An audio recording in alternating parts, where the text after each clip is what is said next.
Previously, the soldiers of Aeon forced their way through the city, deeming it most necessary to charge forward for the heart of the problem, the large glassed tower with the graft atop it. You begin your assault against Bloom, who is formerly known as Theo, the man who had gifted and given out at ridiculously low prices the thermal cubes, and now he is using that to his advantage on this siege of the city. Anybody that received a bit of jewelry from him is now tampered with magically and are at a susceptible state in relation to the magic that he wields.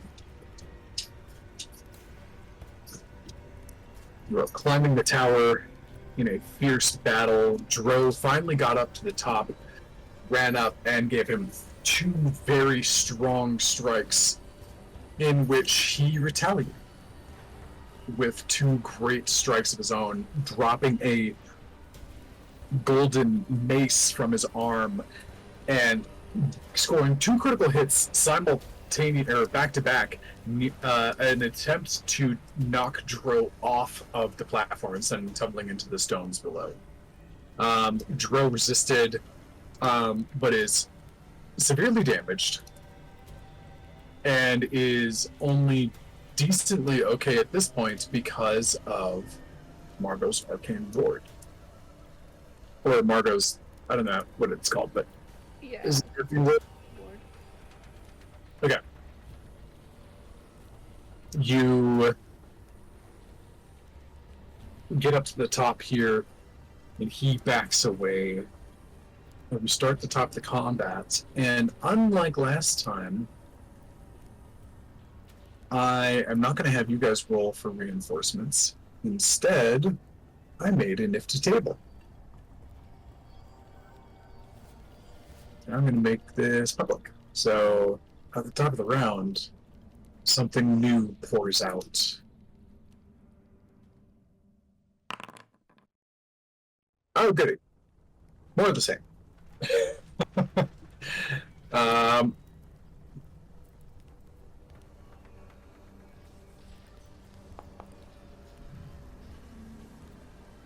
Okay.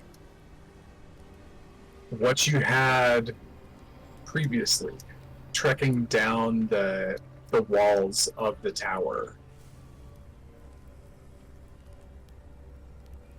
you now have new friends coming down as well as three more Cinder Slag elementals pour forth.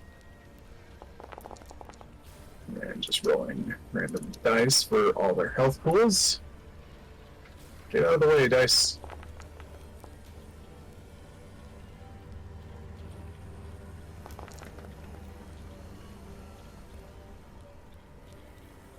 Okay. Just a little bit of randomity into the mix here.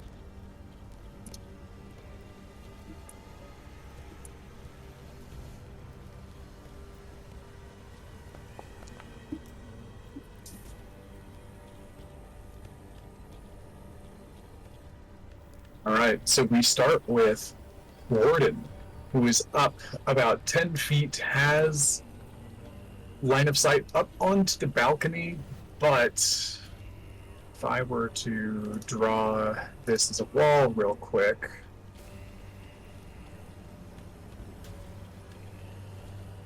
oh, my curvy walls module isn't working right now. Okay. Oh, sorry.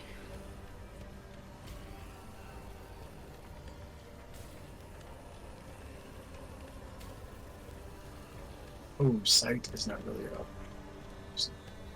Warden, from your hex, moving over At your current positioning, you can barely see any of Bloom, this molten goat man.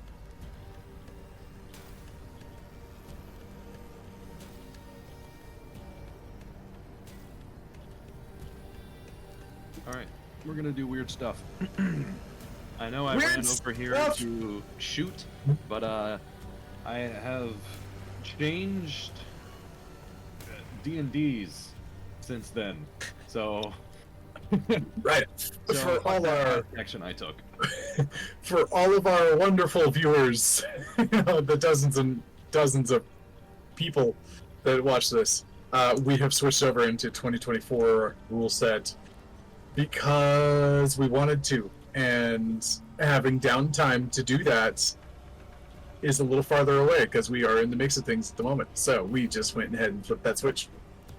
So lots of learning's going to happen today. So each of these is 10, correct? Well, actually, it shows it on the map. I move my full 40 feet. I now cast a second level spell, which I previously did not have. 90 feet away from me. Shenanigan. That's the magic word of the shenanigans hand for all the bullshit that didn't make sense based on what happened last week. I cast Summon Beast to summon yet another, little squishy onto the battlefield, and I will be summoning, unsurprisingly, an element or a beast of air, which okay. Lock. Thank you. It is a small beast. It is neutral. It is 11 plus the spell's level, so it has a 13 AC, 20 HP because it is air, and it can fly 60 feet. This creature takes its turn immediately after I end mine. I have an action to summon it. However, I do not need to do anything else besides tell it what to do on any other further things. So unlike my Drake, where I have to use my bonus action to make it do something, this just acts so long as I have told it to act. So, thanks, Drake. If only you did that too. Like, what's the point of having a hunter's mark if you're going to be sitting there, or if you got to command your Drake to attack every time? Right. So, okay. Air Beast. What's the HP? 20. 20. Okay. What's the AC? 13. 13. Movement speed. 30 movement, 60 fly. 60 fly. Okay, ability scores and skill proficiencies, if any. So the ability scores uses the bestial spirit stat block, which means bestial spirit by the 2024. 18 strength. So plus 4 to strength. 11 dex plus 0. Con 16. Intelligence 4. Wisdom. Hey, smarter than your Drake. And charisma 5. Overall has better stats than your Drake. That's yeah, I'm actually slightly disappointed because Drake Warden I don't think has been updated. It has not yet. I'm sure it will be in an expansion. Yeah, and I am already starting to feel the the non-update for Drake Warden. So yes, those are all of its stats. Anything else you need from me? Not currently. So you're gonna, at the moment, until we get like a more permanent image here, you've got 2 pictures of Tailwind. One is called Air Beast. One is called Tailwind. Cool. I'm gonna add him into the mix, and he takes his own initiative. Yes. Okay, go ahead and roll for him. Or sorry, no, he takes his action directly after mine. I control him on his turn. Or rather, I verbally tell him what to do, and then I control him. And so, okay, sounds good. Or rather, I'm going to need you to attack. Do a 5-eye. So, with that as my action, And that as my movement speed, I'm going to continue to use my bonus action on Tailwind. And so what is different between last time and this time... hold on. Let me figure out what it was. It had to do with the speed. Did you go? Ah, there we go. So the Tailwind on D&D Beyond is wrong. I have corrected his speed. His speed is 40 feet, not 30. Which means that with the helping of Margot, he's not actually moving her 15 feet and we're having that really awkward, weird 5-foot Yes. thing. Instead, he's moving her 20 feet. Much better. Which Now is... the only awkward part is her own move. Yeah. So Tailwind is going to continue moving her up 20 feet so long as consent. Yep.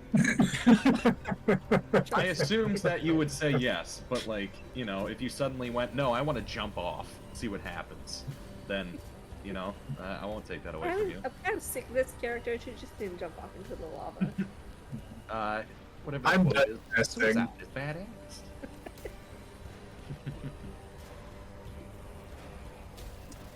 So yes, another 20 feet up, and Tailwind is, like, right here. With that Okay. being said, Oh, hi, buddy, puppy. I end Warden's turn and go into the Spirit, or the Air Beast's turn. That's the sound of me touching. It's a flying dog! Yes, hello. Okay. Air Beast's turn. Alright, so it's gonna fly the last little bit to get over to Bloom. From there, it is going to go ahead and take its attack. That's Air Beast, okay. It's going to take its attack, which I have to double check real quick. Yeah, I've got it as a proficiency of +2, and then it is a what's the to hit? Yeah, it's 2 Wrens, I believe. And it has flyby. Don't forget about that. Correct. Pack tactic. Oh, that's land and water only. Never mind. Multi-attack. The spirit takes a number of rend attacks equal to half this spell's level, rounded down. So this level is a level 2 spell. So 1 attack. Okay. Question 1. mark? Is it a What's the point? strength?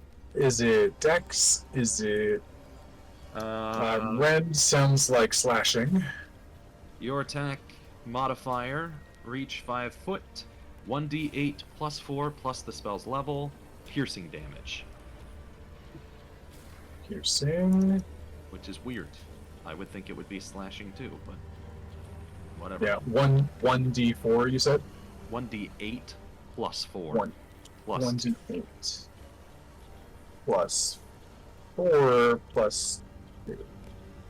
That's that's the to hit. Sorry, that is the hit. Yeah. It doesn't show me the 2 hits. And I- so Should that'll use be attack modifier. yeah. Okay, so go ahead and do it. I think it'll work. So you've got a +4 in your strength. So I think that's the +4. You've got a 2 on the proficiency currently, which I think is appropriate. And then the hit will be the 1d8 plus your strength modifier of 4. All right, let's see how this goes. So attack. I'm gonna Oh put wow, them nice and close. 24 to hit. Hey, that'll hit. Go ahead. What a good little bird. Normal hit. And that is 6 piercing damage. All right. And it used 10 movement speed to move. It has 60. 60? Yeah, 60 for flying. I'm sorry, shouldn't that be 22 to hit and 8 damage? Because the +2 is on the damage, not the attack. That is correct. That +2 should be on damage. Yep. Good catch. Nope, that does not check out because it's a he rolled a 2, and then the modifier is his strength modifier, which is a +4, so it should be. The spell, it's 1d8 plus 4 plus the spell level for the damage. That's where the +2 comes from. Oh, gotcha. Okay, so 2 more. I'll take 1 more off because no, this is. So let's fix this guy up a little bit more. Bonus equals your spell attack modifier, reach of 5 feet, and then your hit is 1d8 plus 4 plus the spell's level.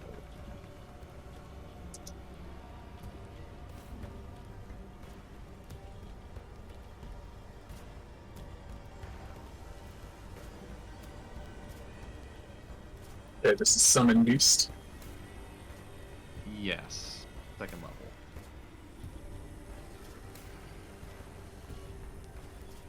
Oh, come on.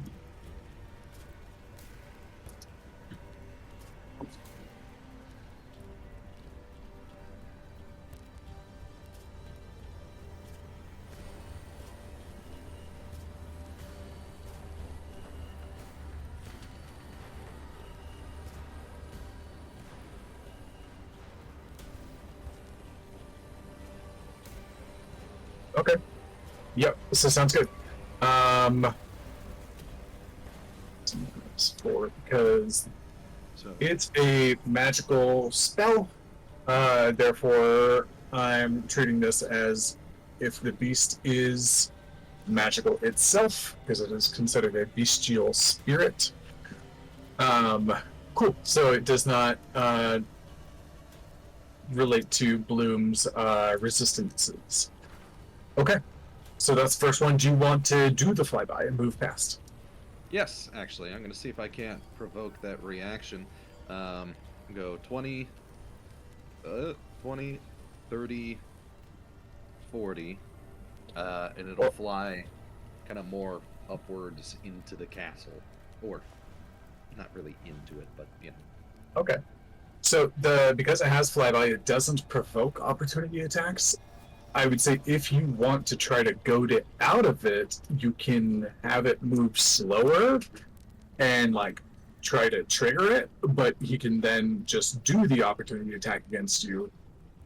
I would say so. Basically, I'm going to say flyby is a choice. It's not mandatory for the person who has flyby. Right, yeah, okay, so I'll just move 50 feet in that direction using flyby and, you know, get away without the opportunity attack. Sounds good. Okay, Tro, you are up next.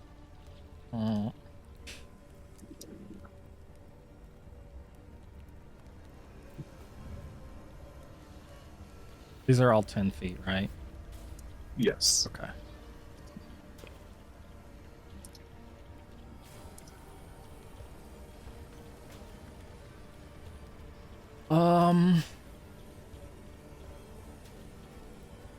Let's see what happens. Let me get around. So Yaslim will have hopefully enough to get to him. Pissed off because this asshole broke the necklace. Oh yeah. Uh, Oh, I'm sorry. Was that precious? That's kind of a point. I've never hated one of your NPCs more than this guy right now. Really? Because I've done some shitty stuff as NPCs before. 2 slashes. Got it. Natural 20. All right, go for it. So that's in the last round and a half between the two of us. That's 4 natural 20s.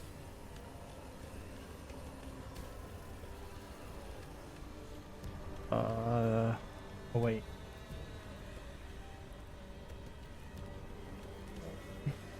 These be so 19 slashing and 4 cold. Okay. Let's see here. That's gonna be 21 altogether.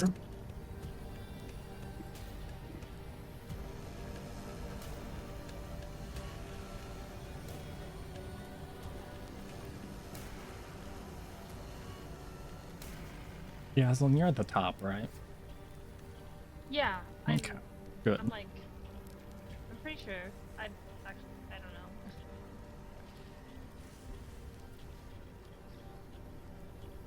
Aren't you encased in gold? I thought she broke I out of broke that. out. She broke out of it. Yep.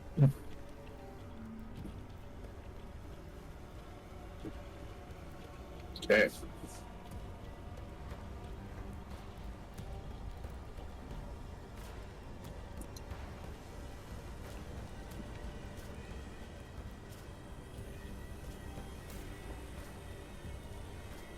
What else, Drew? Oh, second slash. Okay, go for it. Damn it. It was a 19 plus 9. It's 28. 28. Yeah, that hits.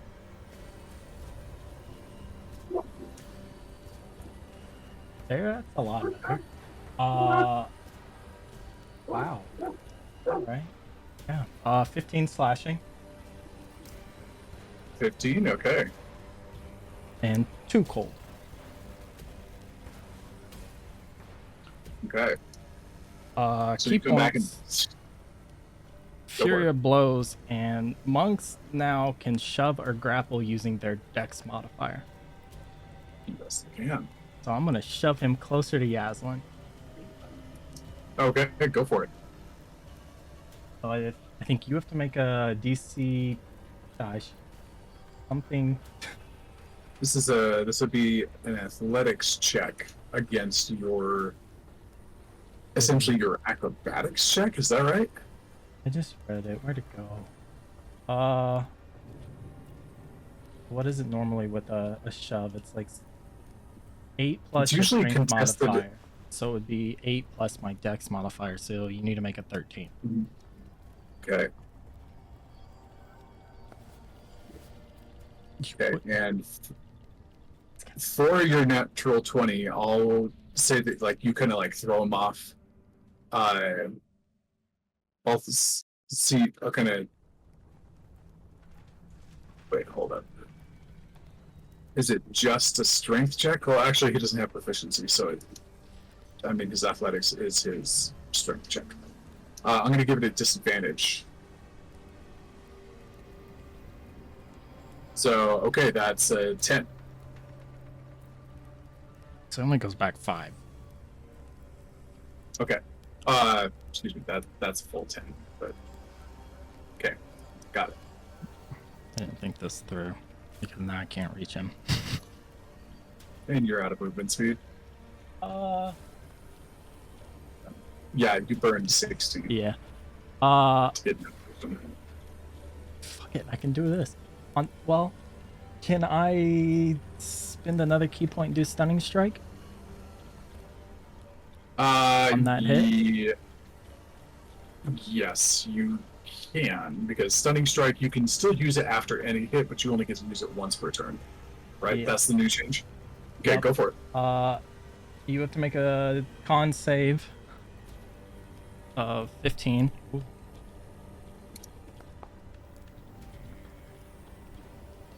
Okay, well that changed Nice. stuff. I was gonna say I was Okay, expecting you to save and just say you have half movement speed, but you're stunned. This is not a magical effect.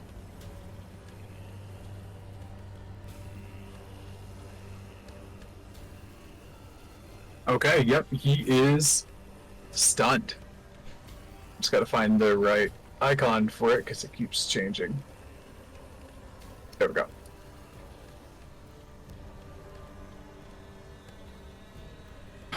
Okay. Okay, that's his go. Yaslin, you are up.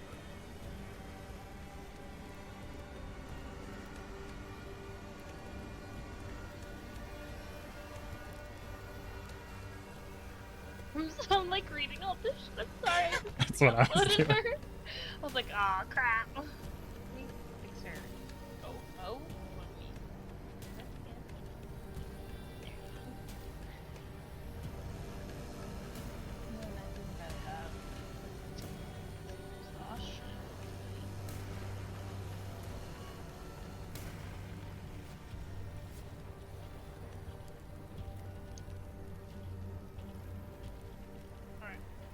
Well, I'm going to actually have to action dash to get up here.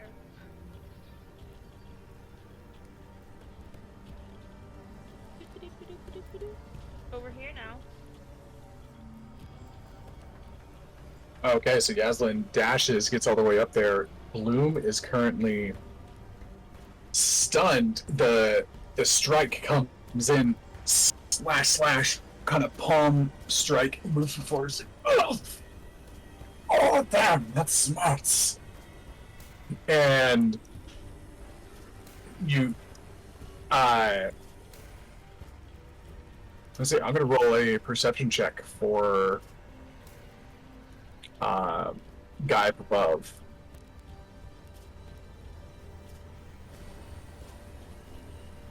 Nice. That'll be an 18 on the perception check. He is gonna kind of notice like how badly it's going, and Yaslin and Dro, you're the only ones that can see this. Roll me an Arcana check. You want Okay. Yaslin to roll Arcana? Okay. Yeah. Oh. Look at her. She knows nothing. 16. Mm-hmm. What was that? 16. 16. Okay, as soon as you stun him, something changes, and all of the cinder elementals begin to let go. And they drop.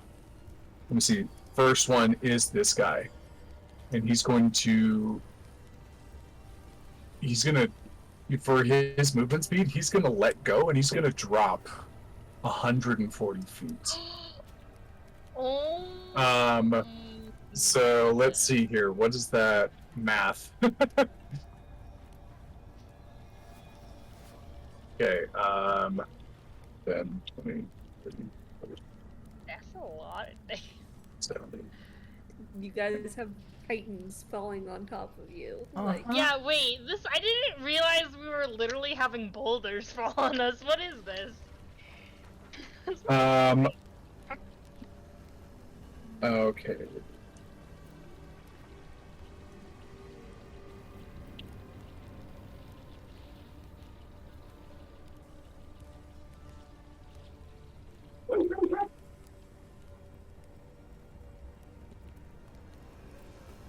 Okay, so let's see if we can do this math right. So roll, that's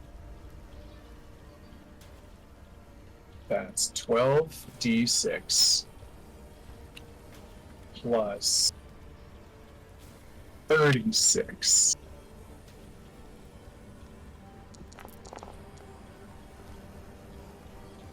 That'll be 78 points of bludgeoning damage as this guy drops.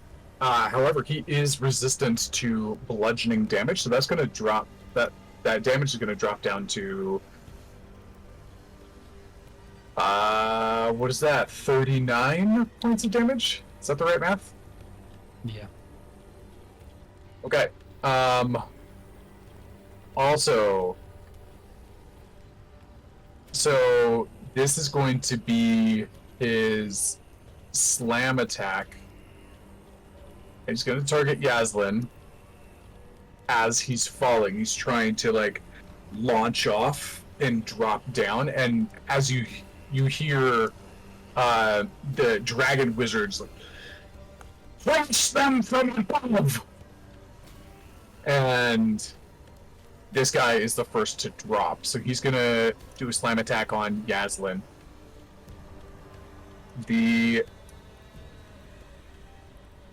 I'm gonna give this to him at disadvantage because it's he's dropping from a large height. Okay, so he doesn't land directly on Yaslin, but Yaslin, I do need you to make a... Actually, I'm gonna roll a d6, see where he does land. Just kind of directional. So, okay, 1, 2, 3, 4, 5. Okay, he essentially lands right here, and I need Yaslin, Dro, and Bloom, everybody to make dexterity saves as like splinters of rock crack off this guy and kind of shotgun out. And Bloom is going to do his at disadvantage because It says he he automatically is fails if he's incapacitated. stunned. He's stunned. Oh, okay.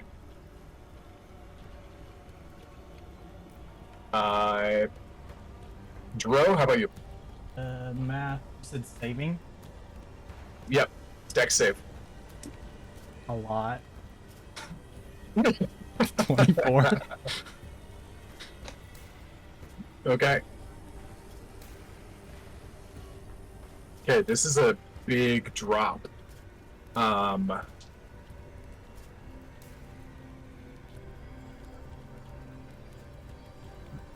Okay, so here's the damage. 21 piercing damage, or 21 damage overall. Yaslin, you take half, so that'll be whatever that is. Jeez, I actually rolled pretty good. 21, that'll be 10 points of damage to you overall, Yaslin. You are not raging, correct? Yep, that is correct. Okay. Working on fixing that. Okay, Dro, you have evasion, so if you want to burn your reaction right here, you can to take 0. Wait, where's my reaction? Is that not Evasion correct? just happens. Evasion Oh, just okay. happens. Gotcha. Okay, Bloom is going to take 18. No, this is not magical effect. This is so he is resistant to this shrapnel damage, and he's immune to fire. So resistant to the shrapnel. So he's going to take 9 points of damage as this guy like lands next to him. That's going to be essentially his first attack. And you know what? I'm going to give it to him. He's going to be kind of stunned from the drop. So you've got somebody else right next to you. Bloom is stunned. Does he have to make a save against your stunning strike, or is it just end at the end of his turn? At the beginning of my turn. Oh, that's rude. Okay. Next up, we have kind of more of the same. Big Boy's going to drop down and try to get up with Dro. Come on, get closer. So this is going to be a slam attack. Oh, this guy doesn't actually exist anymore. Because I messed with all my tokens today. So, there we go.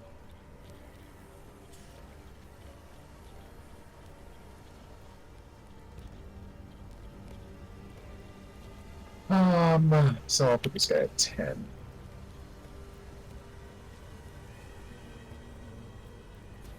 Okay, so he's gonna attack Dro. This is a slam attack. Like I said, it's a disadvantage because he's doing it while falling. Thank God. Oh! That'll be a 21 to hit. Just barely. Okay. Oh, that's right. You have improved defenses. Okay. Dro. So the first guy lands and you dodge successfully out of the way, but it is not enough time to get out of the way of the next one falling down. Let's see here. This is the damage to the guy. Jeez. Whatever that math is. 73 divided by 2, that is 36 points of damage to him as he drops down. Dro, I need you to make a... I don't know how I want to rule this.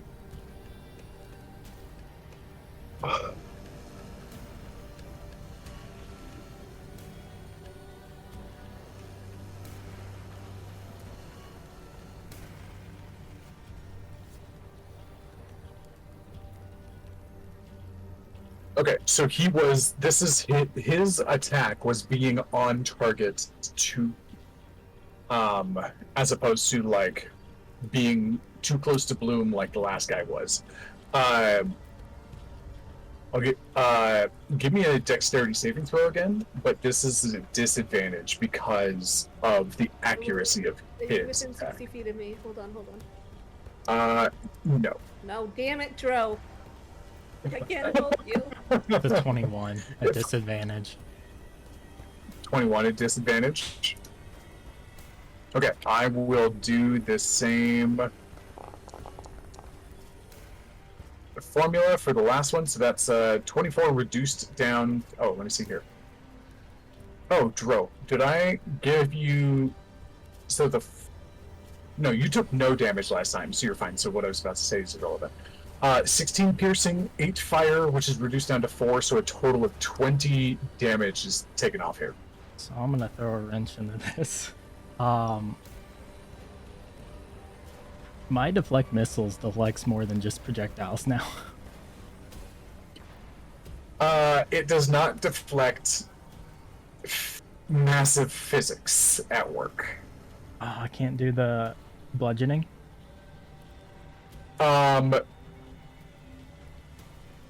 You could try. I'm gonna if just because this is a small avalanche like dropping fair. onto you and you're trying to redirect it. You can try. There's gonna be a strength check with it to see if it doesn't like break your arms or dislocate your arm. I'm Or good. shoulders. Nope, I'm good. Okay, so you Nice. see it coming down, and rather than try to like do something, you just kind of like jump out of the way as much as you can, and it kind of scratches deeply against your body, and like you feel a couple of your ribs crack, and like you immediately lose your breath and like cough out like a small trickle of blood. Okay, I'm gonna scooch this guy back over just so he's not overlapping your space so much. So that's his go. He's essentially that's all he gets for this round. He doesn't get to the rest of his movement or his other attack because he just airdropped heavily. Thank you. Okay, next up is the other guy.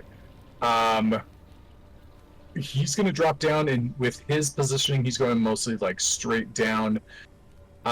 This is going to be an attack on Airbird.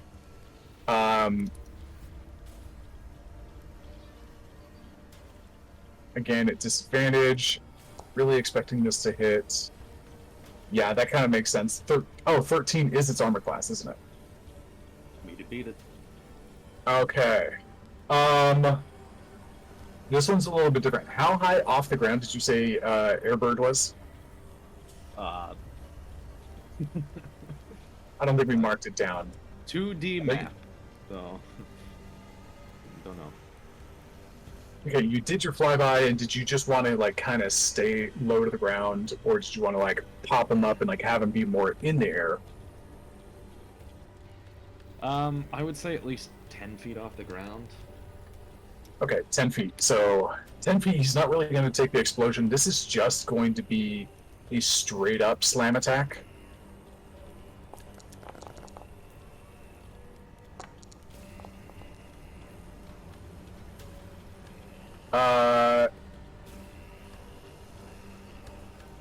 What?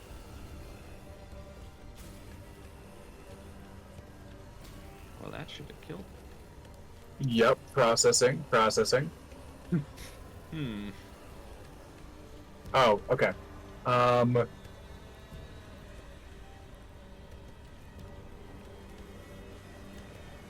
see. Okay, so it should have just been the...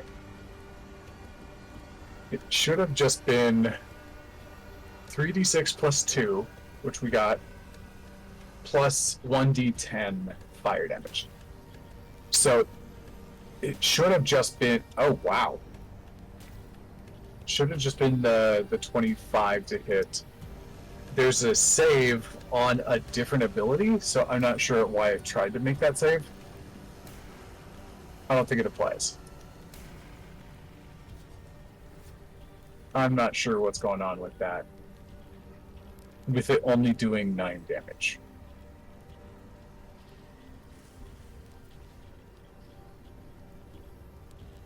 Okay, but that's enough. It falls and then kind of like reaches out like one of its arms, almost like Mr. Fantastic style, where it like slightly stretches and there's just like a large bump as it goes through and it pops the bird. And Birdman is off the table. Okay, so that's its turn. Also stunned. Margot, you're up. And Tailwind is assisting your climb. Yep, I'm gonna move up my 15 feet. How do you move halfway again? Is it shift or? Shift lets you do things outside of the hex grid. There we go. That's my 15 feet. I'm gonna activate this wonderful new thing called Innate Sorcery. What? Which is wild.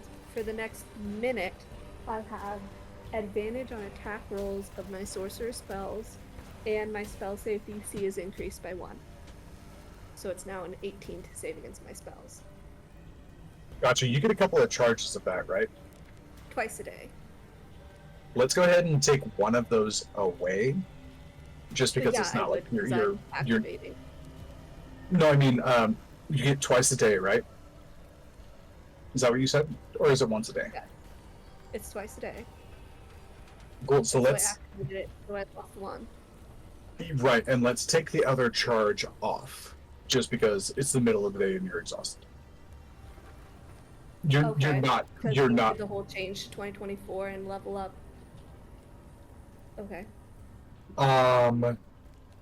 Right. The thing that I'm trying to get to right here is you don't suddenly have this like brand new source of energy that is absolutely fresh when the rest of you is like tanked. That's you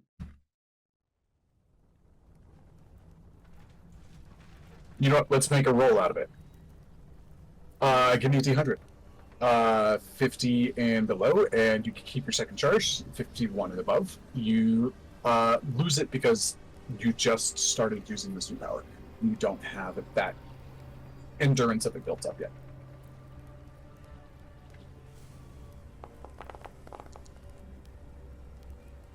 Okay, so not there, and I'll do the same thing for any other like new resources that have been gained from like grabbing onto new class. I don't think anybody else has shown new resource pools yet, but we'll do that same thing for everybody if there is something additional. I might Okay, have so- something. Can't remember. I need to look it up real quick. I'll get back to you. Okay, sounds good. Okay, so Margo, you are now like, what does this look like? What does this feel like? This is the first time that Margo's activating this. It's a very dire situation. And this is I coming think from Jade her Green magic is just sorcerer glowing side. brighter. Like she's fully illuminated.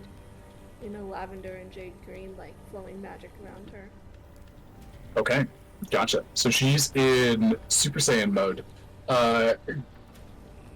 And you are not. Oops, don't do that. So you have like your hands like essentially on the edge of the wall, and you can kind of like pull yourself up and see what's happening. Can I see you're not- him? A little bit. I'm gonna say 3/4 cover because of your positioning on the wall with like the little blocks and stuff, plus through Yaslin, 3/4 cover. Yeah, that's fine. It's a saving throw for this. I just needed to see him a little bit. I'm gonna Okay. mind sliver him. So the save is 18 on this now. I don't know. It doesn't update it in Forge yet when I activate it. Oh, So sure. The spell save is Mhm. an 18. He fails anyways. Oh man, his. Wait, what? What's the? Oh, it's an intelligence save. It's intelligence. Mhm. Yeah, I thought it was wisdom. I was like, wait a minute, that should have worked. No, so Um, you see that like mote of lavender magic shoot towards him, and for On the next saving throw he does, whatever that saving throw is, he has a minus D4. So it's Is there on his next saving throw. Is there a duration on that, like until the end of your next turn or anything? Next saving throw before my next turn, yeah. Okay, Which I cool. assume he's gonna take a saving throw before my next turn.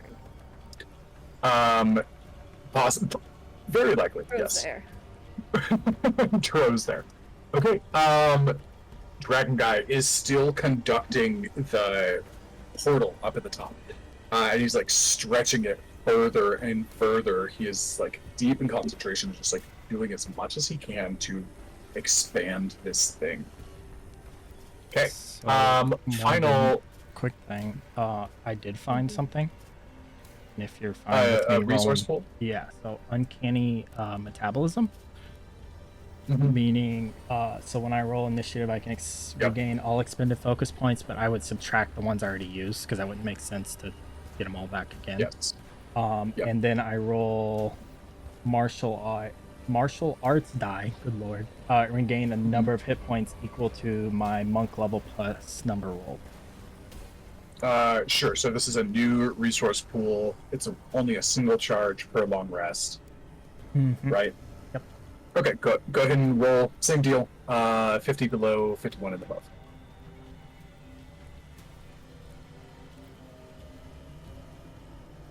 There's no shot I rolled that.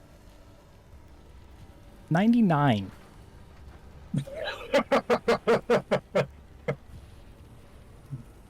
Okay, so you got worse than a natural one. You don't have that resource pool. Which narratively that one makes a little more sense.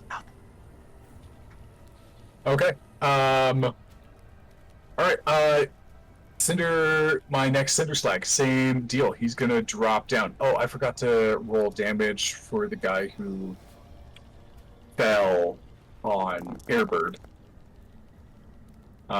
So that's going to be 35 points of damage to him. Okay, final guy. I'm going to roll it again. Jeez, the numbers just keep getting bigger. That is 41 points of damage to him. So all of them are in the injured states due to their own devices now, but Bloom has a lot of backup. There's no damage here. Nobody's close enough to get shrapnel. Margot, give me a strength saving throw as your hands are on the wall, and suddenly, like, this is just to see if you keep your grip. Y'all, I'm about to go down. Does she get any help from the fact that she's standing on a dragon? Yeah, I will give advantage for Tailwind's stability. Huzzah. Okay, you keep it, I have a fucking and you keep it. It's all good. All right. Okay. Wording. Before we begin, first of all, you're no longer concentrating, so that is freed up for you. But also, give me a perception check. That's not what I thought you were going to say. Warden.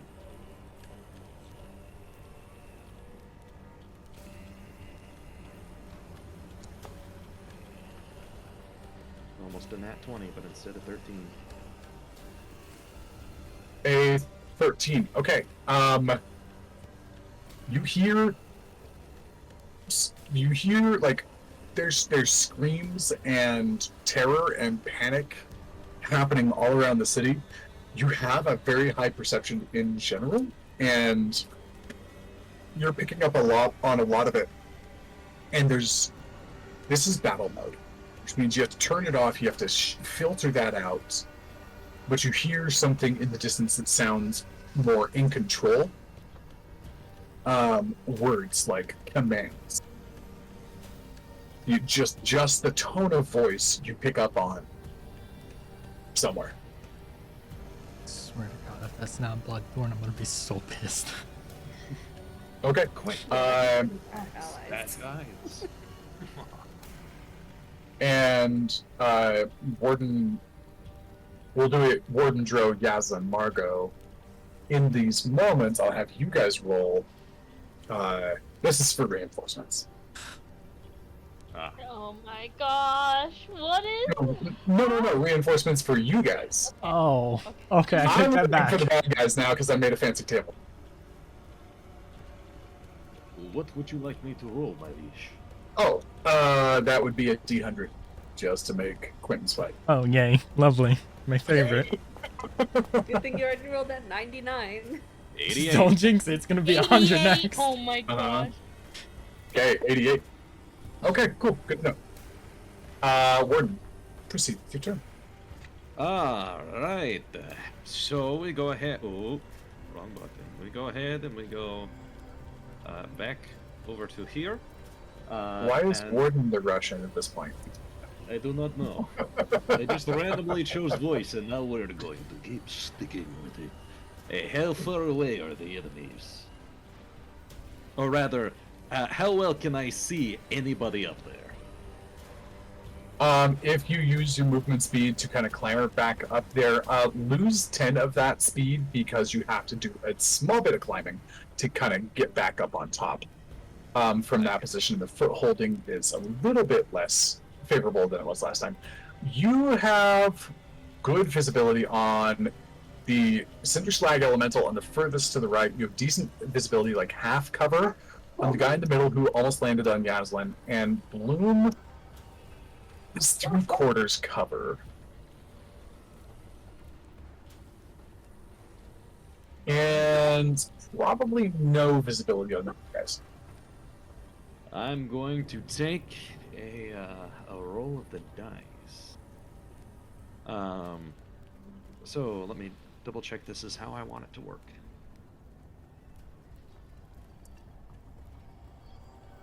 And this essentially works like Divine Smite. You take immediately after hitting or missing target. Oh, okay. Get fucked. So I'm gonna go ahead and shoot the guy in the middle. Cool. Half cover, so he has +2 to his AC. Correct.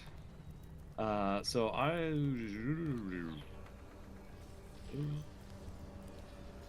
Here we go.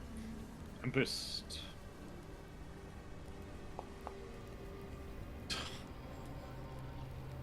Alright, so get fucked. Oh The my heat in the environment, it is not being nice to your gunpowder, just like before. Do you have inspiration? I think maybe not, because you. Oh, I think do, you used your actually. I have one inspiration. inspiration. Okay, cool. I will actually go ahead and use that now because. Okay, might be a good time. Alright. That's significantly better. Minus, let's say -2 for the increased AC. 19 still definitely hits. Awesome. Well, this is great. Thank you, Inspiration, because you always come in handy. I'm gonna go ahead and cast this 3rd level spell. This is called Lightning Arrow, which I thought was a very suitable spell for my character as one of my new spells that I just happened to have learned. Which is a lot of fun because all of them are standing next to each other. As your attack hits or misses the target, the weapon or ammunition you're using transforms into a lightning bolt. Instead of taking any damage or other effects from the attack, the target takes 4d8 lightning damage on a hit or half as much on a miss. Each creature within 10 feet of the target then makes a dexterity saving throw, taking 2d8 lightning damage on a failed save or half as much on a successful one. Okay. That uses my bonus action. Huh? That's fabulous. Mind you, these hexes are 10 feet each, so you won't hit any other Cinder Slag elementals. But you will hit that guy, you will hit Bloom, and based on that description, you're also hitting Dro and Yazdan. So Yes. I need everybody to roll dexterity saves. Right, does the main Cinder Slag have to roll a save, or is it just the people around him? Yes, the main Cinder Slag has to roll a save. They have to roll...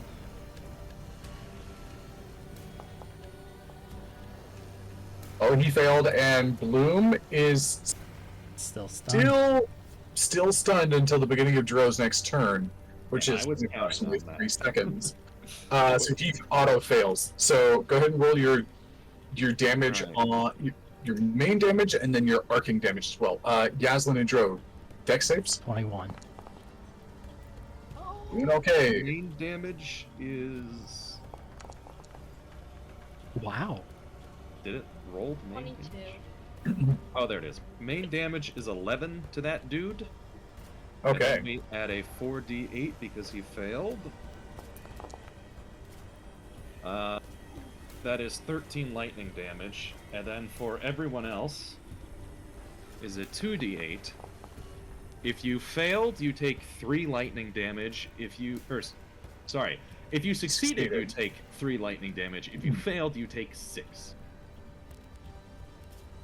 I hope And, a 21 passes, actually. Is that right?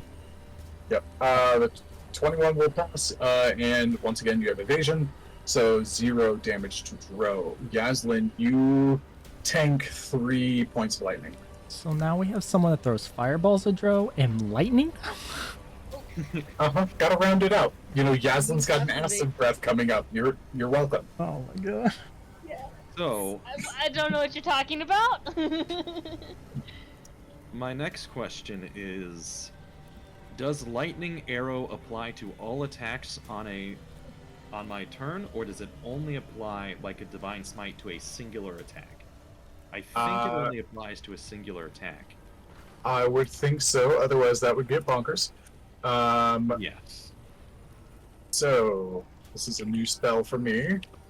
Me? So we're looking it up. It says as the Lightning attack arrow. hits, like a single attack. So I would imagine Yeah. it's just that one. As Yeah, your that's what attack. I was thinking. It's just yeah. like divine smite there. God, if that was every attack, could you imagine a Sounds good. fighter? If you got that? Exactly. Oh my god. Alrighty, so Yeah. I'm gonna go ahead and do my second attack, Sounds good. which is going to be click, click, click. All right, that is Yeah. So looking back at the wait, I should take immediate effort. I'm missing a target. That doesn't make sense. Why does this not make sense? Super quick question. Are you supposed to be proficient with that? Yeah, that's what I was about to say. That didn't make sense. Why did my proficiency get removed from this? And it says it's not equipped either. Ooh. Yeah, because it just applied it on my previous attack, and now it didn't. Oh, it did. What? Yeah, because it has a proficiency above, but it. Yeah, I see it as you are proficient in the weapon. Yeah, so that would actually be an 11. Is that- An 11 will not hit. yeah, it did not. Seems semi-sturdy. Do I have to go in here and change my proficiency? Can I say I'm proficient with it? Okay, so here's the difference between Legacy Lightning Arrow and the new Lightning Arrow. Is kind of like Zephyr Strike is, where you would like cast it and then like the next time within a minute that you use an attack, your next attack is emboldened, but you're holding concentration on it. This one is you shoot the. Hold up.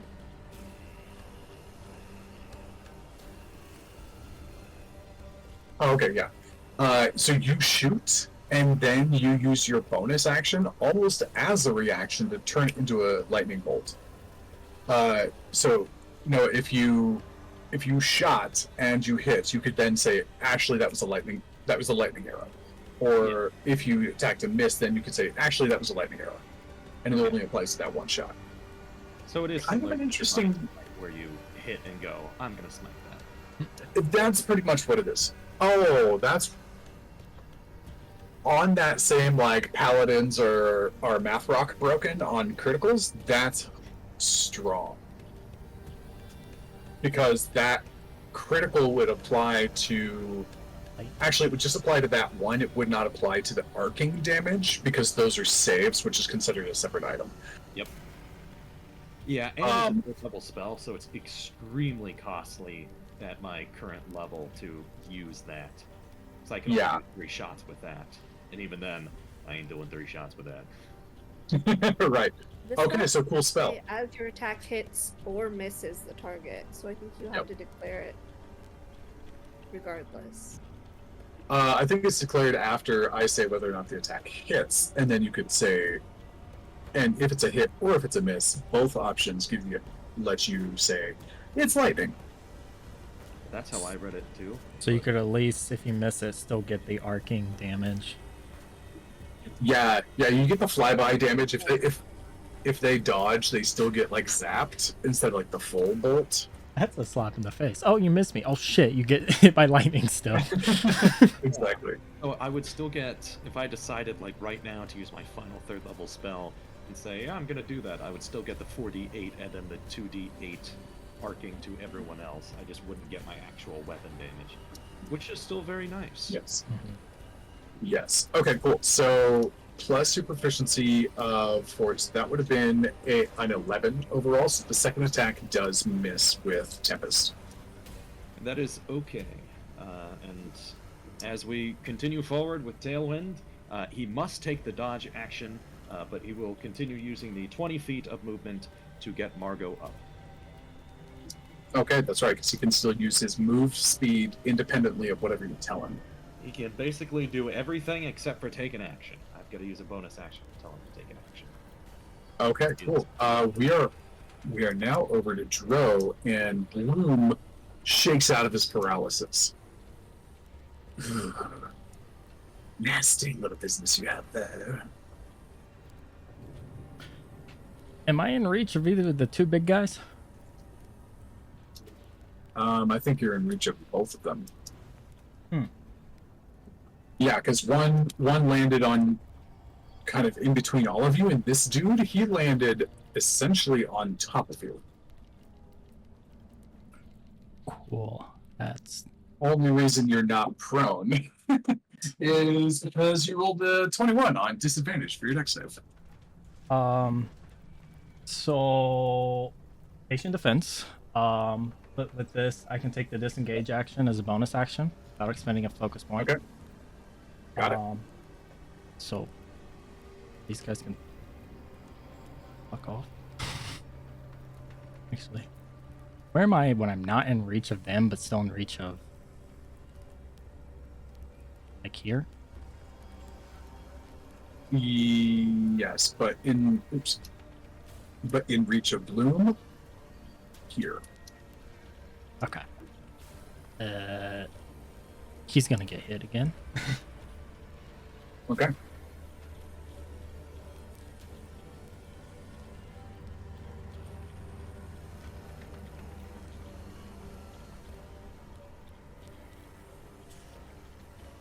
A lot. 28. 28 will hit. Oh, is this at advantage because with Yaslin there? Yaslin, I think, is 5 feet away from Bloom. Okay. Because with her dash, I don't think, and Yaslin, correct me if I'm wrong, I don't think you Yaslin- had quite the movement to be face to face with them. I think you were Yaslin just had shy. 60 with her dash. Okay. There. She was where the dragon was, so she couldn't be hit. So based on your current positioning, Dro, no, that doesn't give you flanking because you're like this, and on a medium style creature, you have to be Right. 180 against each other, so you would have to scooch a little bit closer to the guy above you to be totally flanking. Yeah, I don't think that's worth it. I'm good. Okay. All right, your choice. 11 flashing and 2 Okay. cold. Okay, so minus 12 there. It's a d6 on the cold, right? Am I crazy? Okay. Gotcha. Okay, next bit. Mhm. Oh, never mind. I'm dumb. That is 22. 22 will also hit. Actually, that first one, make another con save. At disadvantage, right? D4. Minus the d4. Yep, it's minus D4. It's not. It's not a. Disadvantage. Yeah, not disadvantage. Okay. Still got a dirty 20. I forgot the DC. I think he's. Hold up. That was.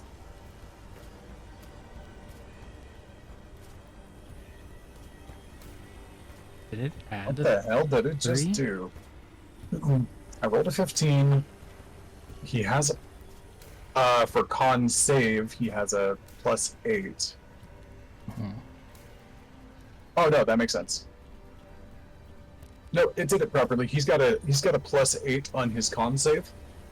And then it brought it back down to 20 with the 3 on the D4. Okay. Yeah, just the way that they laid that out and it doesn't look like a negative is weird.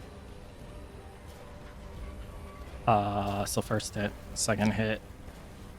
That is 6 cold and 10 slashing. Make another Okay, con. minus. No, because I can't you do it. Yeah, repeat yeah, your stunning strikes anymore. Haha! DM win! That's actually probably Okay. good I didn't do another one. Okay, awesome. He is looking massively haggard right now. Yaslin, you are up. How far is this thing from me? It's within reach. Okay. Yeah, it almost landed on you. But yeah, that I don't really like where we are. I don't really like how much HP I have either. This thing... Well, I mean, it's like right next to me anyways. I might as well scooch a little closer so I can get flanking with Drow. Okay, sounds good. Oh, okay, well, if I could... There we go. Thank Oh, you. I should have taken that. We'll be good. It'll be good. It'll be good.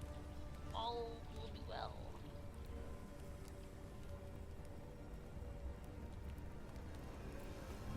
Why does my greatsword now have versatile? What's happened here? Hmm. Interesting.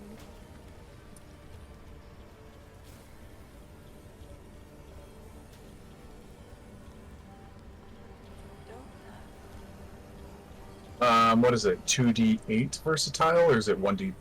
What's the versatile damage? I don't even know. Oh, 1d10 for me. I don't know if This that is makes a weird. difference. It should be. It's a greatsword though, not a longsword. Hmm. Which is why I'm confused. But that's okay. I will pretend it does not exist here.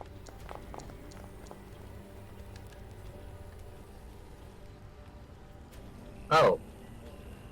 That Wait, is what? weird. Yeah, I don't even know. They took it. It doesn't have it anymore. Yeah, I don't know. Instead, it has the Gray's weapon proficiency, the weapon mastery. So it's heavy, Oh, two-handed, and that was Gray's versatile doesn't exist on the greatsword anymore. And actually, let me see here. Let me see here. 2024. Going to equipment. Okay, I get it. It's because I have the grays. It's a special feature action thing that I can do if I miss. Yeah. So the only things that have versatile now are quarterstaff, spear, battle axe, longsword, trident, warhammer, war pick.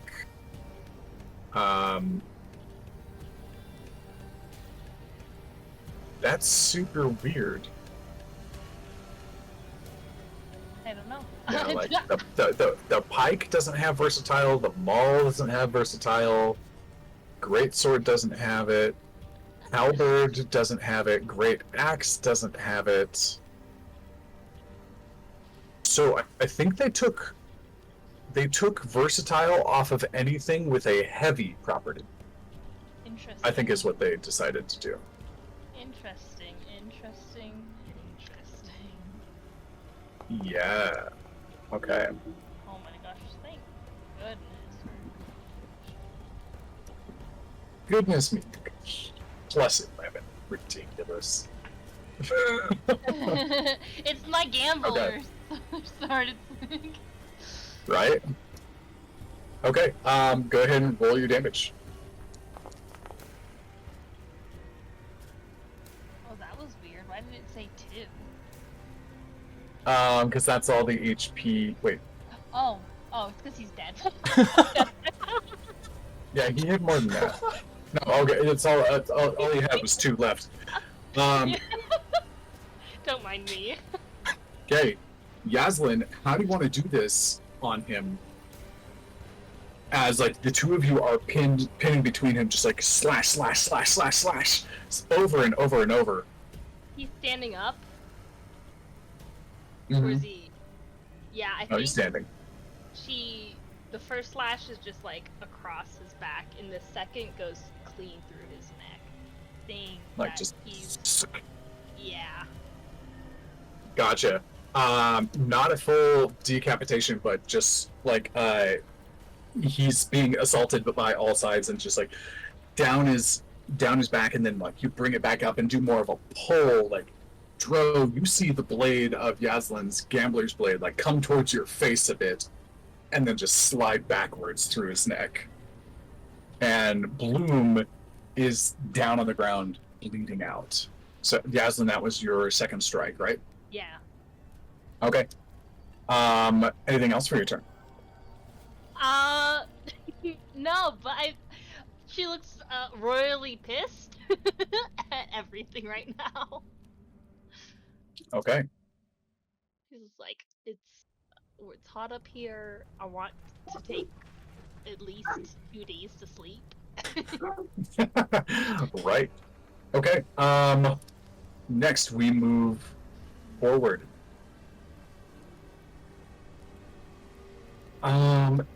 Everybody give me a perception check for hearing. Warden, you're so far away, give it to me at disadvantage.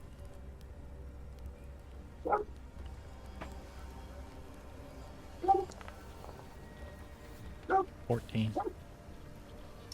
21.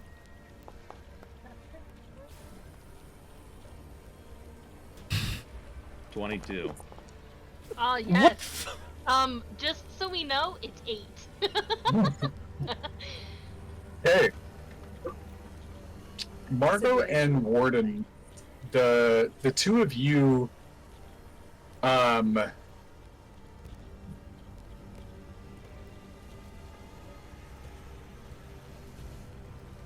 the two of you have some additional connection to the world. Just in kind of like the ways that you've been raised and the things that you've been through, there's a little bit of an extra, like, always keeping your perceptions open for something terrible that's about to happen. And in this moment, you both pick up on the wind. Warden, there's a portion of the wind that flows to you and carries this sound. Margot, you just happen to be close enough and like wired enough for this to land on you. You hear, "Your Majesty, would you mind giving him a hand?"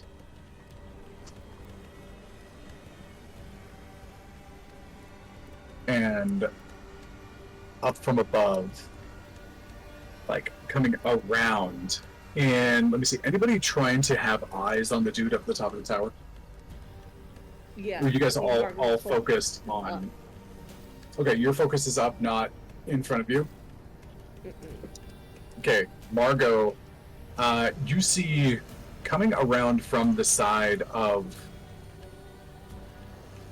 like, not through the portal, but moves through the flames very easily.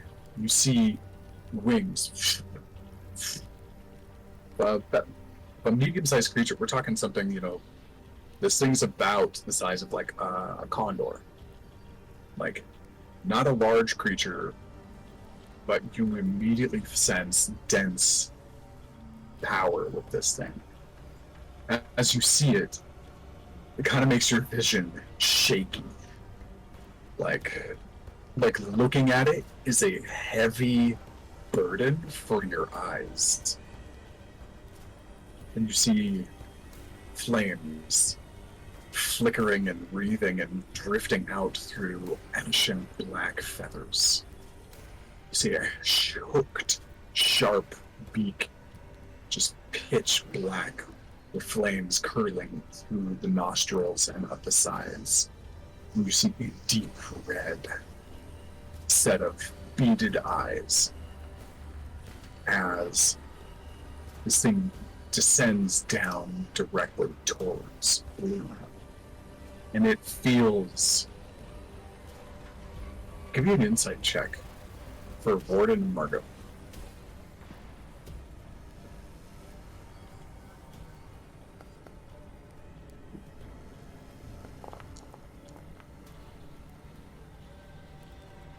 Eight. 25. Warden, you're not exactly sure what you're seeing. You're processing avian fire thing. Margot, you process it as this thing is corrupted. Something similar to how Locke feels to you.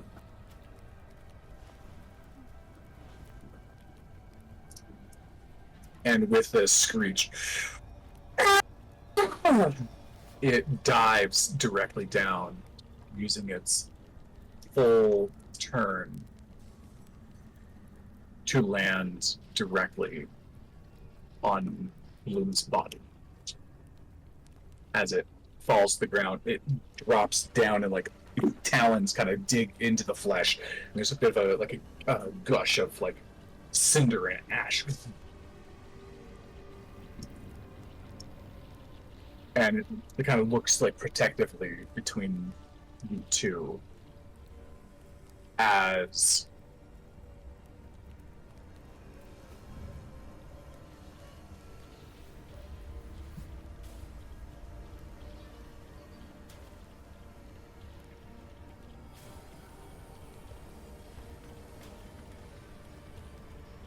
okay.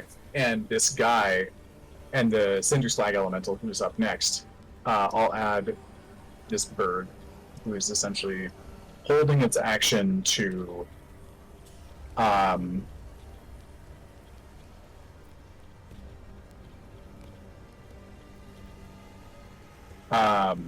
was essentially holding its action to be instructed on something. I'll put it directly after or before directly after Yaslin. The Cinder Slag Elemental is going to move. It's just moving its body. It's moving directly between Yaslin, the bird, Bloom, Dro, and it's hot. This thing is made out of molten stone. You see it's kind of like hulkish form begins to dissolve. And it just becomes like a mound of rock and heat. And you guys can stay there or you can back out.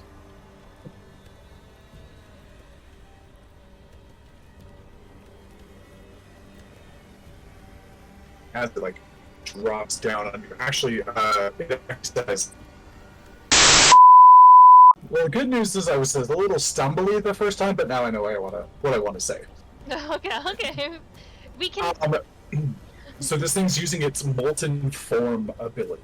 It, instead of looking like rocky and craggy, it just looks like fluid magma as it rushes forward, almost belly flops over Dro, Yaslin, this bird, and Bloom all at once, just like kind of slapping in there, putting its constitution between you and Bloom.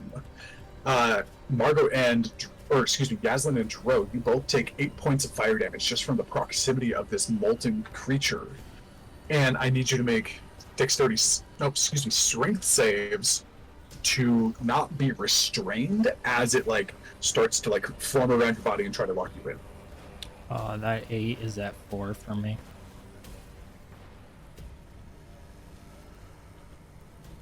Wait, what? Oh, yes, it is. I thought you were talking about you got an 8 and on your save and you were dividing it by 2. I was like, wait, why?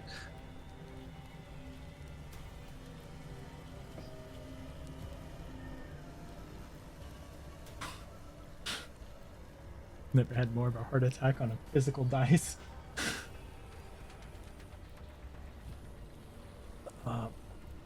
Dirty 20. Okay. Plus, Begins to form around you. You spend some of that like magical energy as the water champion to kind of like very briefly create like a little water barrier and slip your arm out and back away before you are stuck under this thing.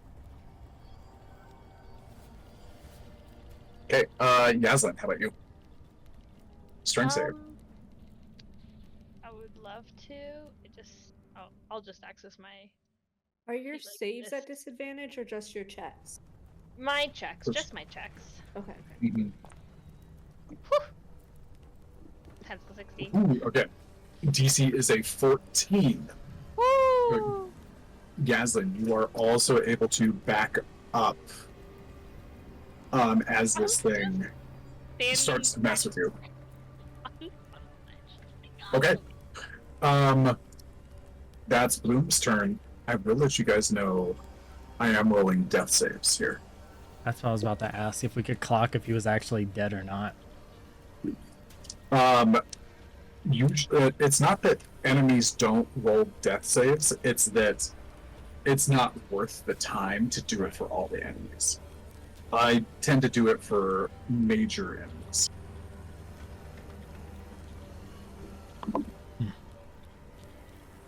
Okay.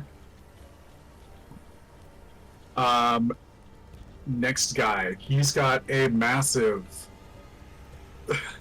20 feet of movement. But Dro, he's gonna come over here as well, and he's basically just gonna like run and throw his body on top of the other one. Dro, go ahead and make a dex save. He's not really trying to target with you. You on this, he's trying to add defenses to Bloom. 24. Okay, yeah, you're fine. No damage. You're able to see it coming and get out of the way. And that's it. Oh, come on. Where's my... Okay. This guy is going to move his 20 feet. I gotta refresh. Nothing's functioning for me.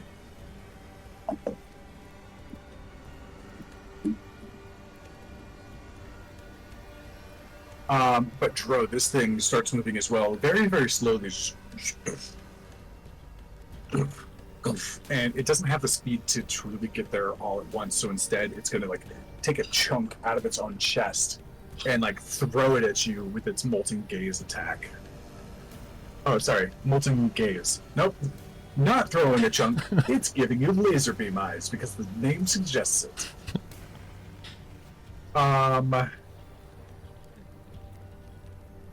So I'm just gonna roll physical here. That's gonna be 26 to hit. Yeah.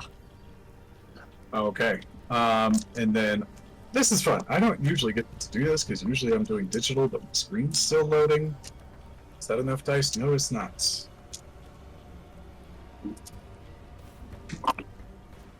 I rolled okay. As it runs forward, you hear it bounding up to you, and you see its face like, And like a blast of heat ejects from its eyes. My brain can do math. 27 points of fire damage eject out of its face. Reduced down to 13 for you, and I need you to make a Constitution saving throw.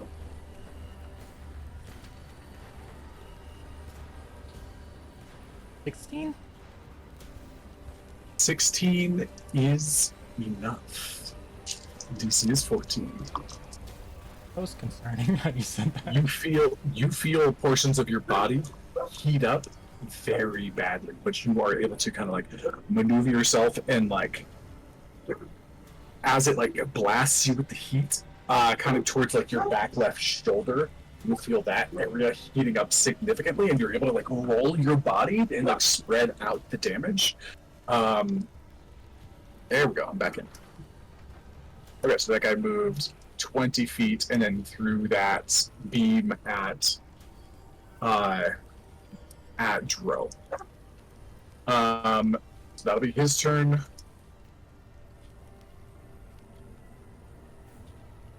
Okay, done.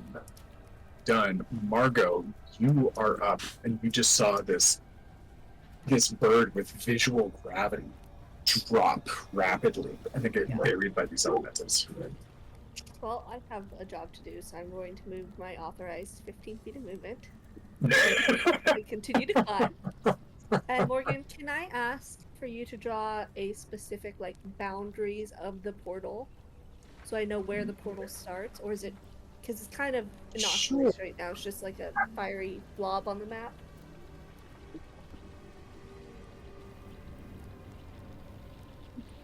Okay. Ish, and it's growing. So I guess I'll say it's about there currently, but it's growing. That's good.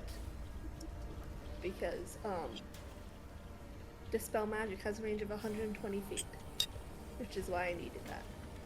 Okay. So I am now in range to cast my first Dispel Magic on this damn thing. All I heard is it's growing, and Margot said, "That's good." What? Margot, give me an Arcana check. You So I had a question. you finally get up and look at this thing. I need you to spend an Arcana check. Actually, before you cast your spell, Okay. kind of like you do. Like sometimes you have to spend your action to do a perception check. I'm going to require you to spend your action here to do an Arcana check to try to understand the makeup of this thing.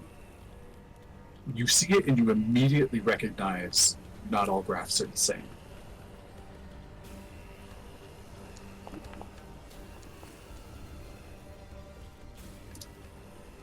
$15. Okay. With a 15, you know that this is not the same place. What you can feel from it, the magical energies that are coming through, they are not the same as what you found underneath Ripple Mountain. It is a different realm. It is a different location of fire. The last one was very lava heavy. This seems to be more, not exclusively, but much more just like wild flame. That's the overall impression that you get from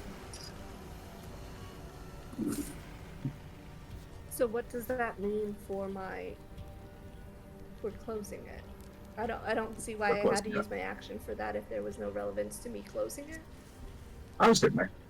Okay. But like you just sense that immediately. And you look up at it and you try to understand. It's kind of like, it's like if you were a demolition team that had successfully taken apart a bridge across the river once, and then you walked up to a new bridge and were like, we know how to do this. And then you look at the bridge and it's constructed different. like, oh, we might have to think about this for a second. That's essentially like what's happening here. This is a different bridge to a different area. It's not the same 6-pillar barrier setup that you saw before, that you had the Jinn stabilizing.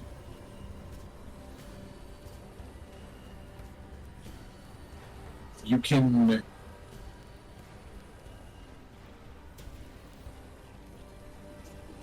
okay. So, never mind. I'm going to reroute what I just said.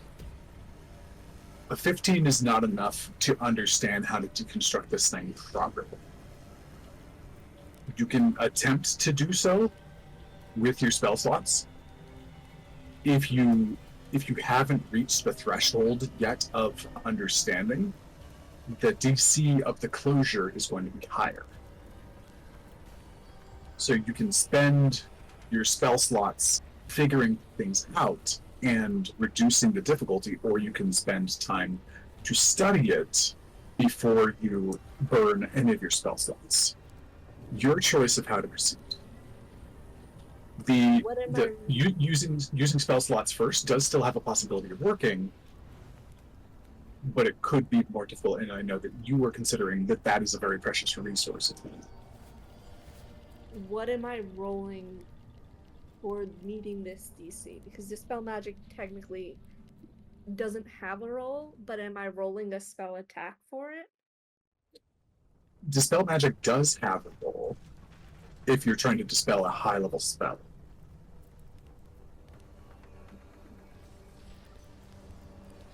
Unless I'm way off.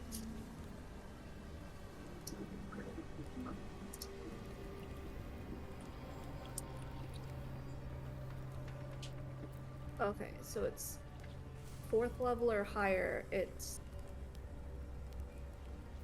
DC 10 plus the spell level. So I wasn't sure if this counted as a spell though, and what exactly I was rolling. Like it is a form of magic. It is not necessarily a form of a spell. But this is how we approached it last time. We didn't have anything else. So it's like this can still apply. So I'll say that initial Arcana check is like you looking up at it and just like first impressions, and you kind of hesitate with your hand of like, how do I want to go about this? Is it better to go guns blazing and close it fast, with the risk that might not work, or is it better to sit here, be studious, and go slow and steady?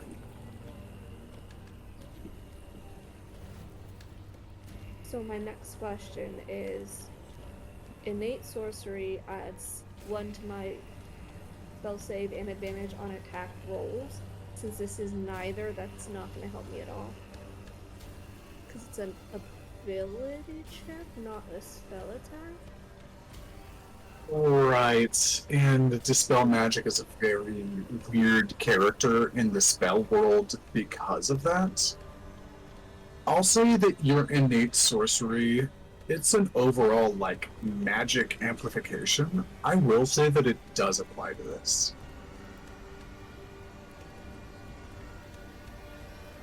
Yeah, I was just trying to figure out, because the wording on Dispel Magic versus the... I don't remember exactly what we did last time. I think it was I can't remember if it was an Arcana check or if it was using my spell attack or whatever. So, okay.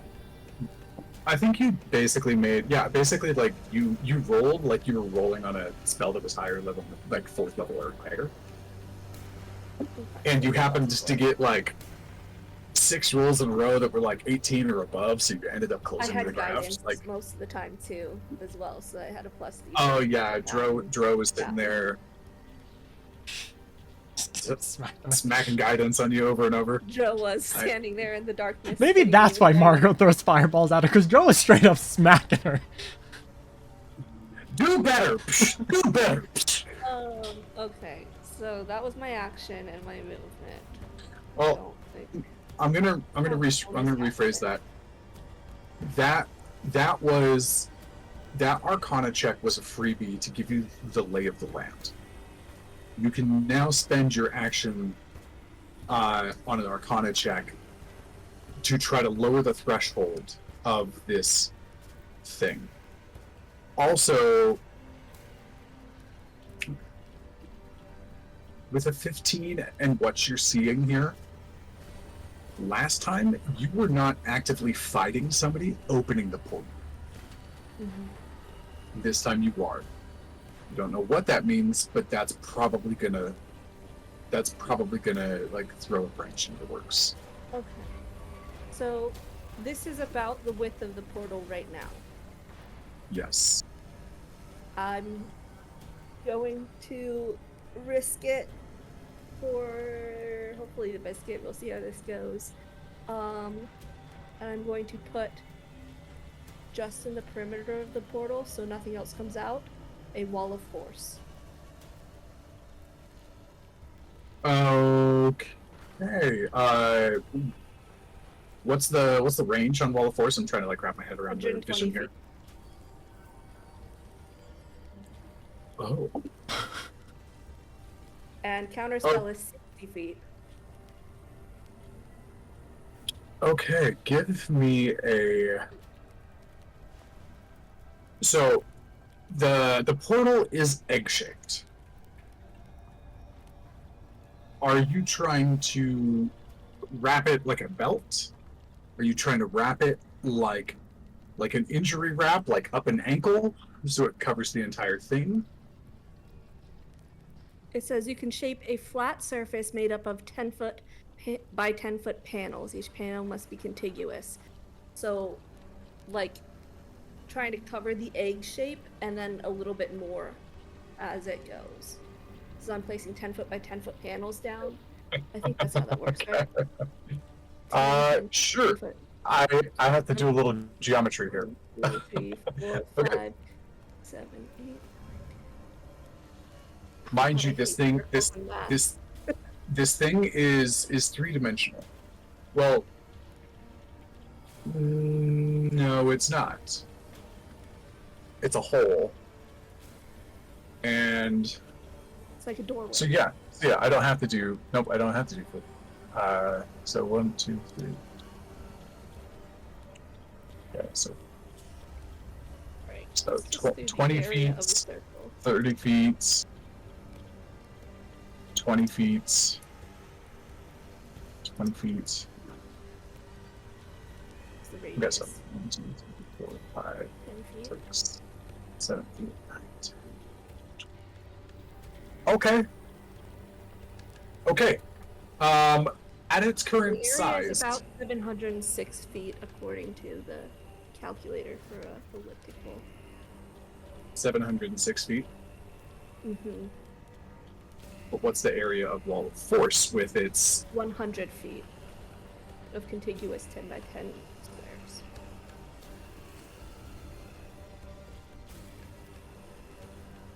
Right? Hold on, that math doesn't make sense. No, it doesn't make There's no way sense. that- I think we I'm can out go of ahead and math. simplify. I know this is like I'm trying to like do too many things in my mind, but I think we can simplify this. Based on the size of the portal here, you're basically putting a manhole cover on a sewer right now. You have the space to do that with 120 feet. If this guy continues to grow it, you're going to run out of that space soon, and things are going to be able to kind of squeak through again. But currently, you have enough to put the full patch on.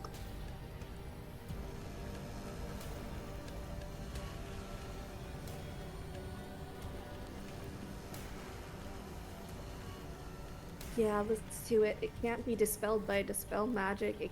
It takes a disintegrate to destroy it. I feel like that's pretty good to stop any of those big things coming through for now. Mm-hmm. Yeah, I'll spend that spell slot.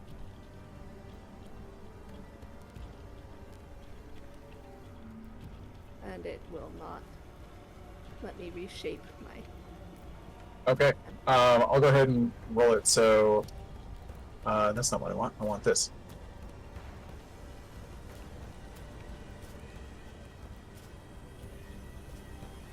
Nope. I'm gonna say 20-foot radius. Let me see. 1, 2, 3, 4, 5, 6, 7, 8, 9, 10, 11, 12, 13, 14, 15. Okay, I'm gonna make it a little smaller.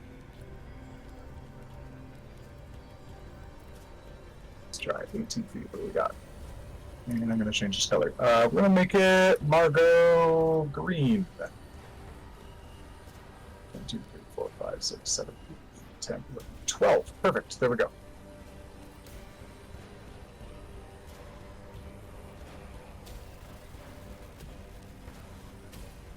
Okay, cool. That's about how much is about what's going on, you know, plus or minus. There's not really any cracks right now.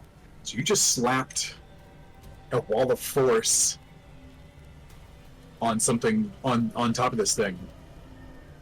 And you start to see some things smacking behind it.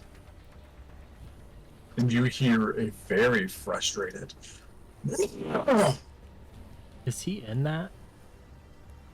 No, Okay. he's not in it. Oh, He's yeah. back there. Yeah, he's like he's on the other side. He's like trying to. He's making it work. Smacking the mic Alright. around. Nice Sorry, did not. move. Margot. Cool. So I have plugged the hole for now. Mhm. I don't know why I'm concentrating on two things, but I'm not. That's going to be it. So I'm saving my sorcery points. Point. Okay. That's how I feel with mine. Point.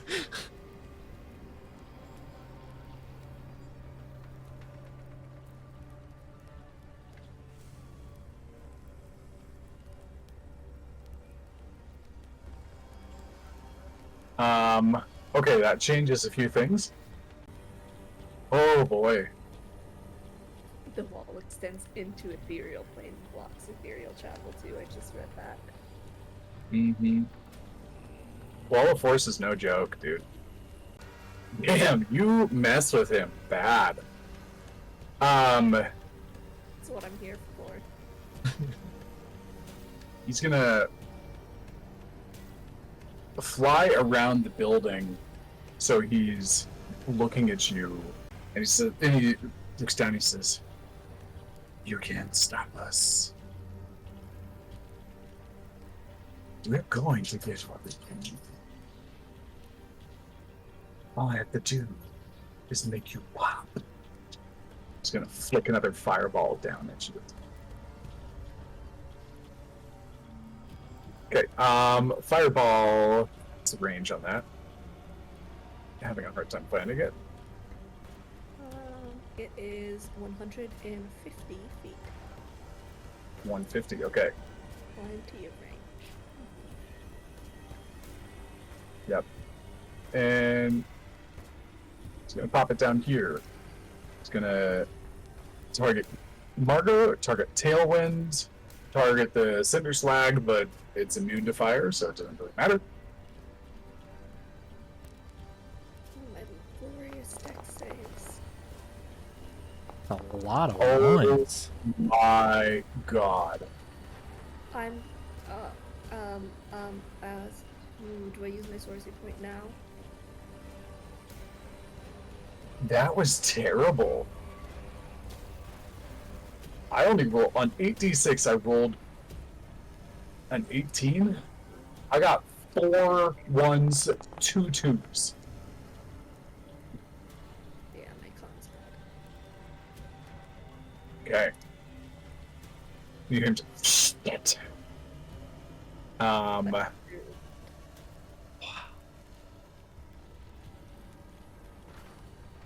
matter. And he says, "You get her." As he refers to the Cinder Slag that has not yet taken its turn. Yep. And that's its go. I'm going to remove that. Let's see here. Let's see. This thing is a large creature, which means it's. Let me see, Margot. You're about 15 feet up on the wall. Yeah, Tailwind's underneath me though. Oh, Tailwind is underneath you. Okay, gotcha. Okay, where did it start? You're 15 feet up the wall. It has to move 10 feet and 20 feet. No.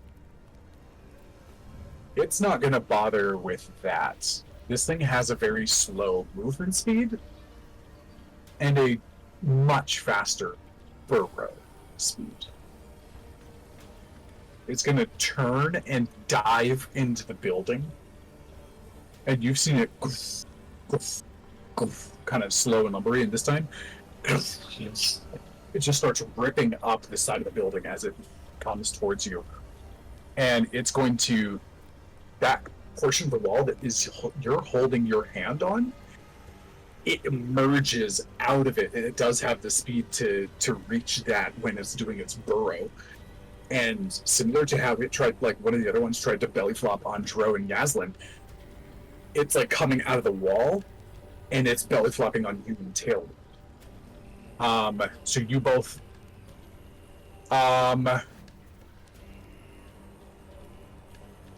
give me dexterity saving throws for Tailwind and Margot. I'm gonna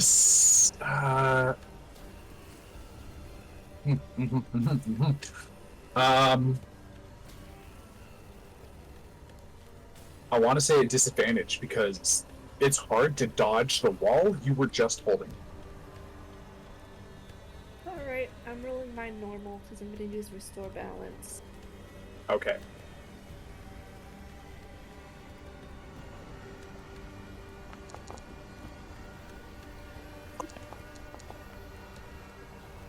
Whoa.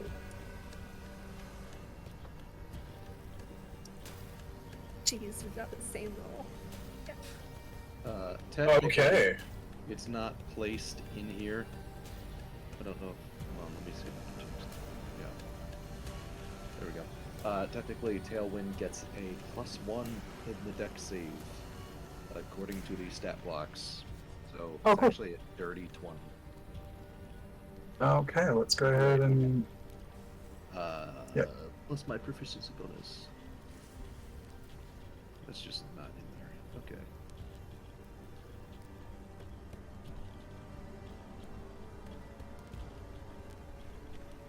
So that's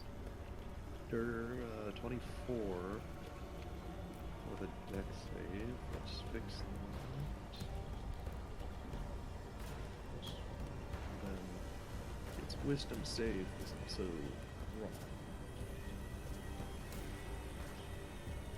+2 plus proficiency bonus.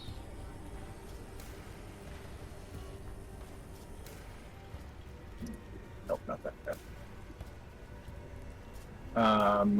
Okay.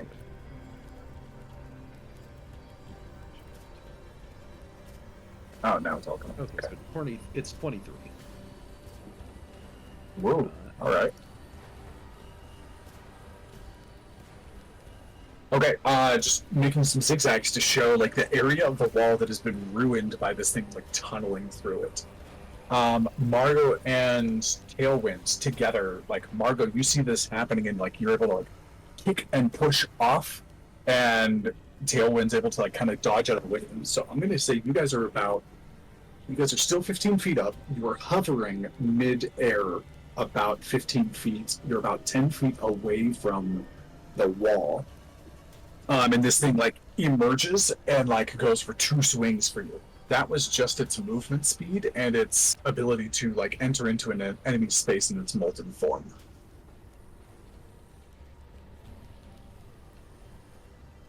Very fine, And sorry. it can still reach us if we're hovering 10 feet out.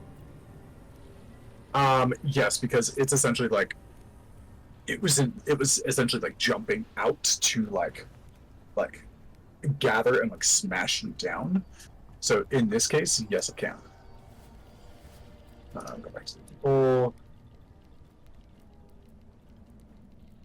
This boy is trying to fulfill his master's wishes very well. That's a 12 to hit. Second attack. Dirty 20. Does that hit? Yeah, I'm not gonna waste a spell slot. Yep. Okay. Are you able to change Tailwind's proficiency bonus? It actually does Which- share mine. It's a +4 instead of a +2. Uh-huh. There's a tailwind. Okay, I'll bump him up to a CR8. Okay, CR9. There we go. Okay. Yep, that gives him +4 on proficiency. Oh, and I'll do it in the actual character as well.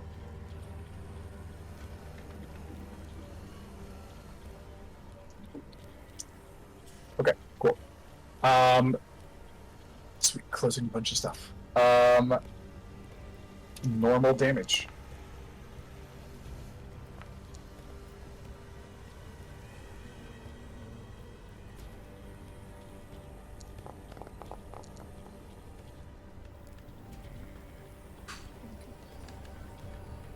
Oh, just barely on that save.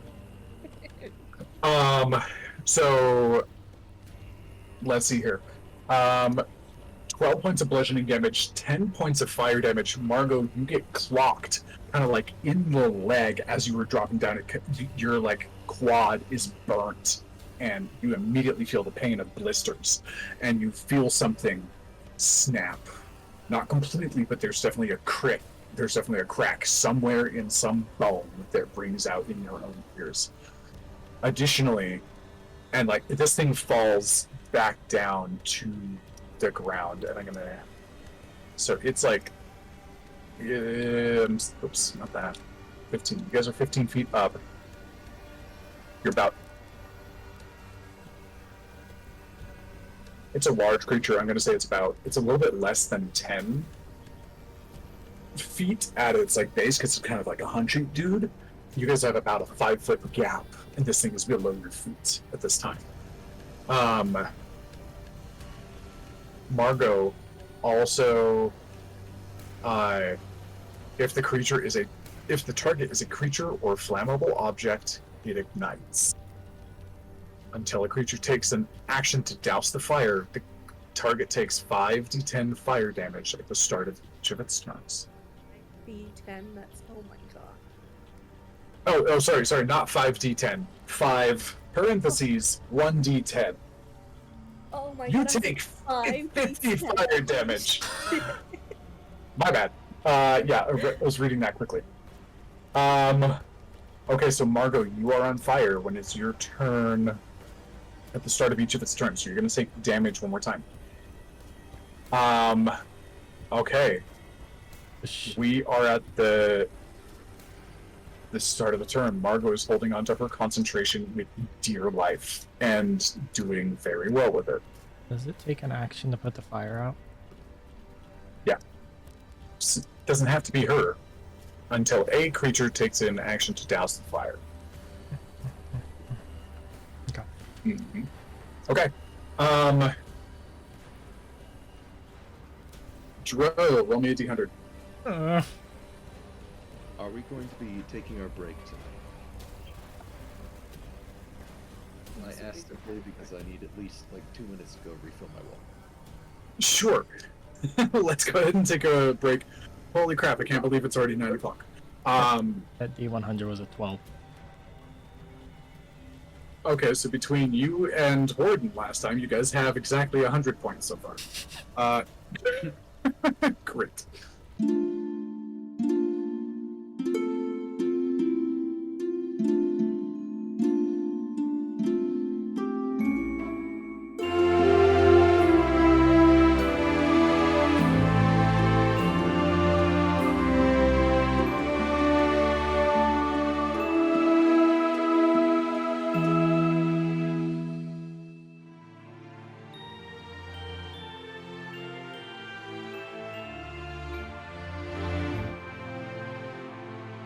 You're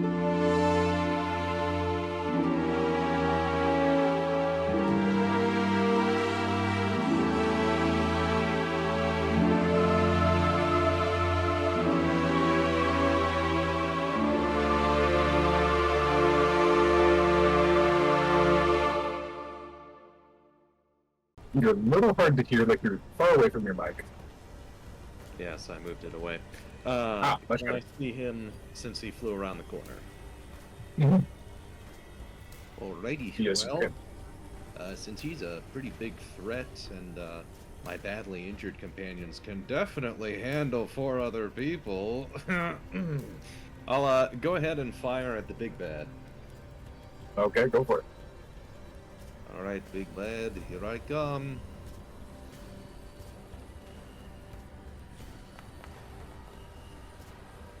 $21. 21. That will hit. Go ahead and roll your damage.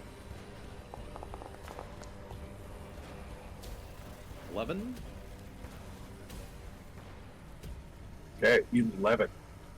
Just like comes around the corner. He is going to make a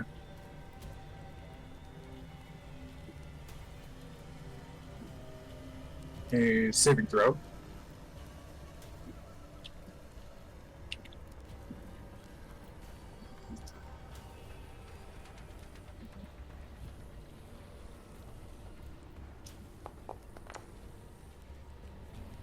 Okay, that'll be 20 to maintain his concentration.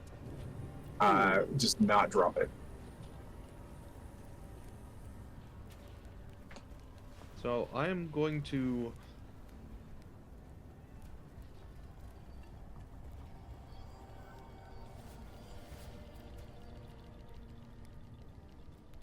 Yeah. Then why does it say target self? That would not be correct.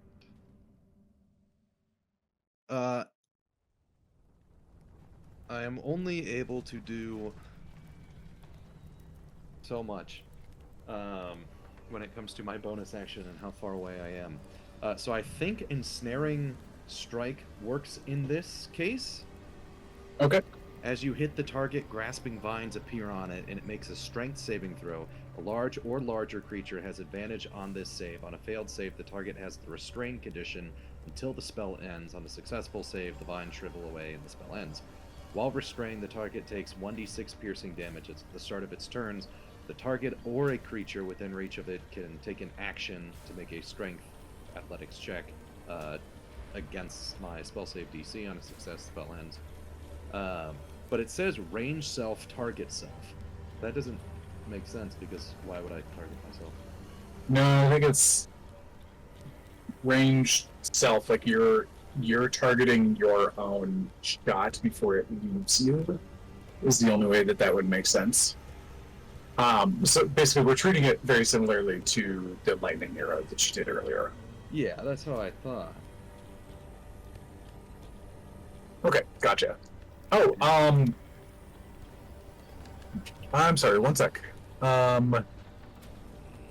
So he still has mirror image up. So last time you hit him directly, and I'm going to roll a 20, or that is. That's a 9. Okay, that shot does not land. You burst one of his mirror images instead. So don't spend that spell slot yet. Okay.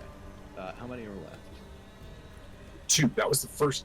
He's only been hit twice, and the first time you got him directly and ignored his clones. So none of that was the first time clone had been destroyed.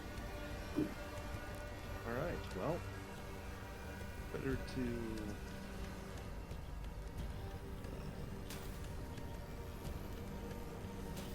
get those out of the way.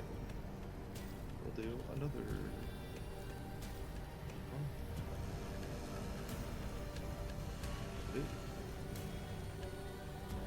We'll do another shot. 13 to hit. No dice. AC is 15. Okay.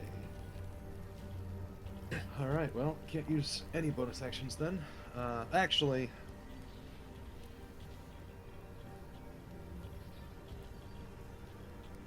are Tailwind and Margot out of reach of the Cinder Slag? I know we're above. If it reaches and like hops, it can reach them. But they've got a 5-foot buffer right now. Uh,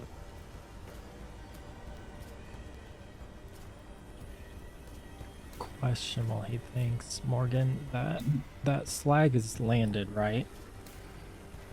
Yes, it landed back down on the ground. Is it standing or is it kind of like knelt down when it landed?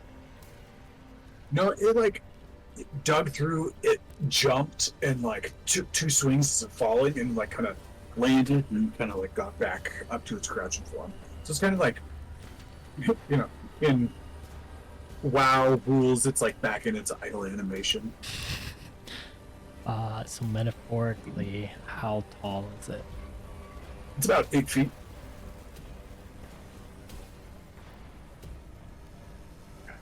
I'll just wait till my turn. Pass up. Okay. Warden, any actions to Tailwind? yes. So I will use my bonus action to tell Tailwind to go ahead and use its Drake Breath. It will sure. exhale a 30-foot cone of damaging breath. Oh, that's interesting.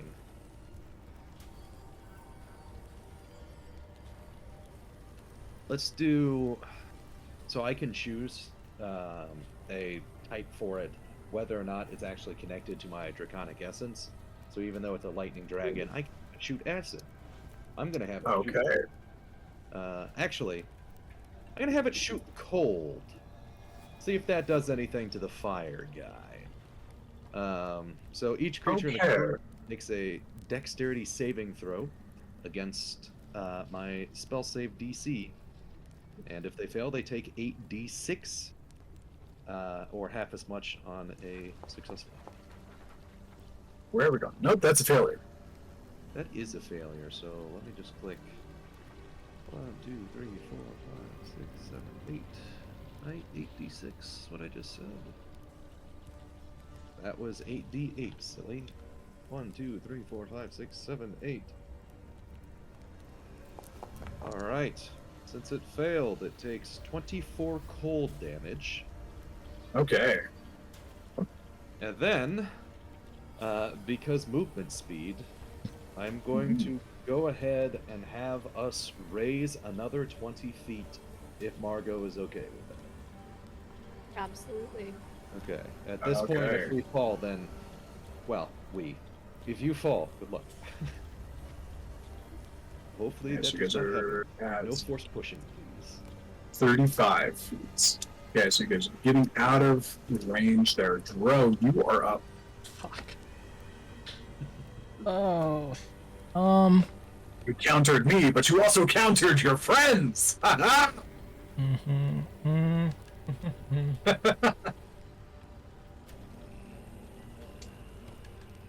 Let's do this. Let's try. Okay, so question. It stands 8 feet. So what, they're 30 feet above? Yep. How difficult is it for Dro to get close enough to give something to Margot? Are you trying to toss or something?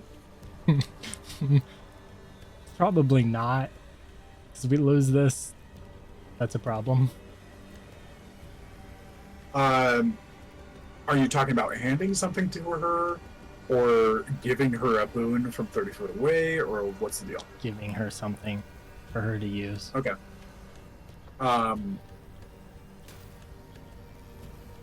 You could... The idea was to use Big Boy here as a stepping stool to get up a little higher.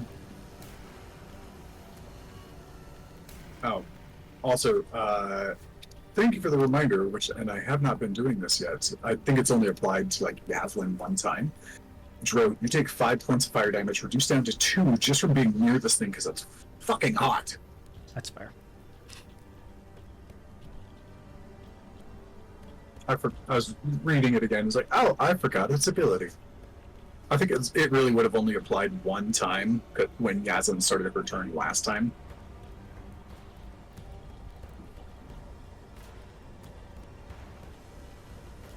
I say, is it feasible if I step of the wind to use Big Boy here? Basically get on top of him to get up to Margot in some sort of way long enough to hand her something, and if I have to fall the 35 feet, I will, because I can negate it.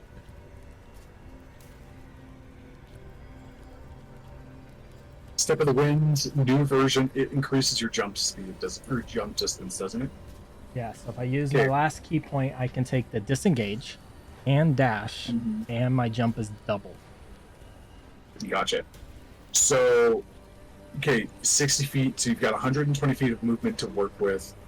Let's just do the math with this portion. Can scooch out the way. Okay, 70 feet to get on top of Big Boy. Then you jump for double your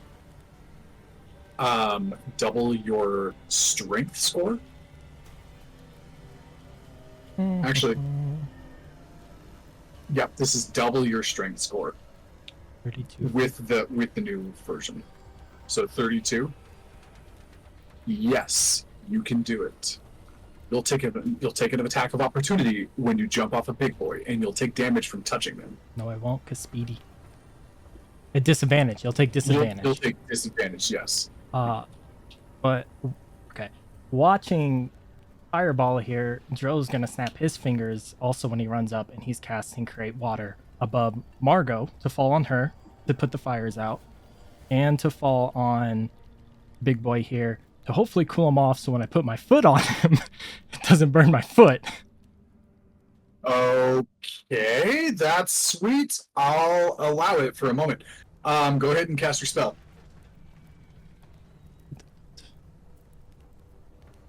So Margot, out of nowhere, you are drenched in a 3-second deluge. Rain has never been so enjoyable before. Yeah, and like that, the flames like on your pant leg, like rolling up, like trying to get to your torso. They are doused. And the water falls down. How much gallonage do you make? Did we discuss that last time? This guy, similar to something else, what is it? 10. 10 gallons? Okay, about I'll just say half of it. Half of it falls on this guy. Similar to something else previously, this guy has water susceptibility. So 5 points of cold damage fall down to him, momentarily cooling him off. You're gonna draw you. Actually, and question. When Tailwind did his cold damage, did it cool him off? No. Okay. It's not a cold susceptibility, It's it is water. specifically a water susceptibility. So when he's running, I hate myself because I just noticed this was in my bag. I'm gonna pull out a small pouch. And when I get up there and jump and give it to Margot, you guys remember we had a pouch of pixie dust? I thought you already used that. Pixie dust. Did you have We 2 never- pouches? I have no We idea never what used it. is. So you sprinkle it on yourself as an action. And you have a flying speed of 30 feet. Should have given that to Margot 5 rounds ago. So I was just looking at all the stuff, how this could help, and I noticed that, and I was like, yeah, that would have been helpful a while ago. On top of that as well, you can hover for a minute, and if you're in the air, when it expires, you safely fall to your feet. So here's my question. Is it concentration? Do you roll con saves to maintain the pixie dust? Okay. Okay. So that's what you're giving Margot, is the pixie dust. Okay. like climb, climb, climb, and let's get you over to Big Boy. Oh wow, I'm gonna roll a check here, just.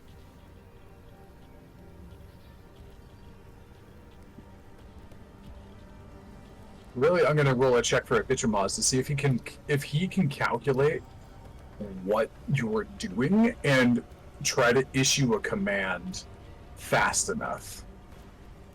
This is just a Oh straight wait, no, intelligence because I'm using check. my key point for Step of the Wind, so I get dash and disengage with the new Step of the Wind feature.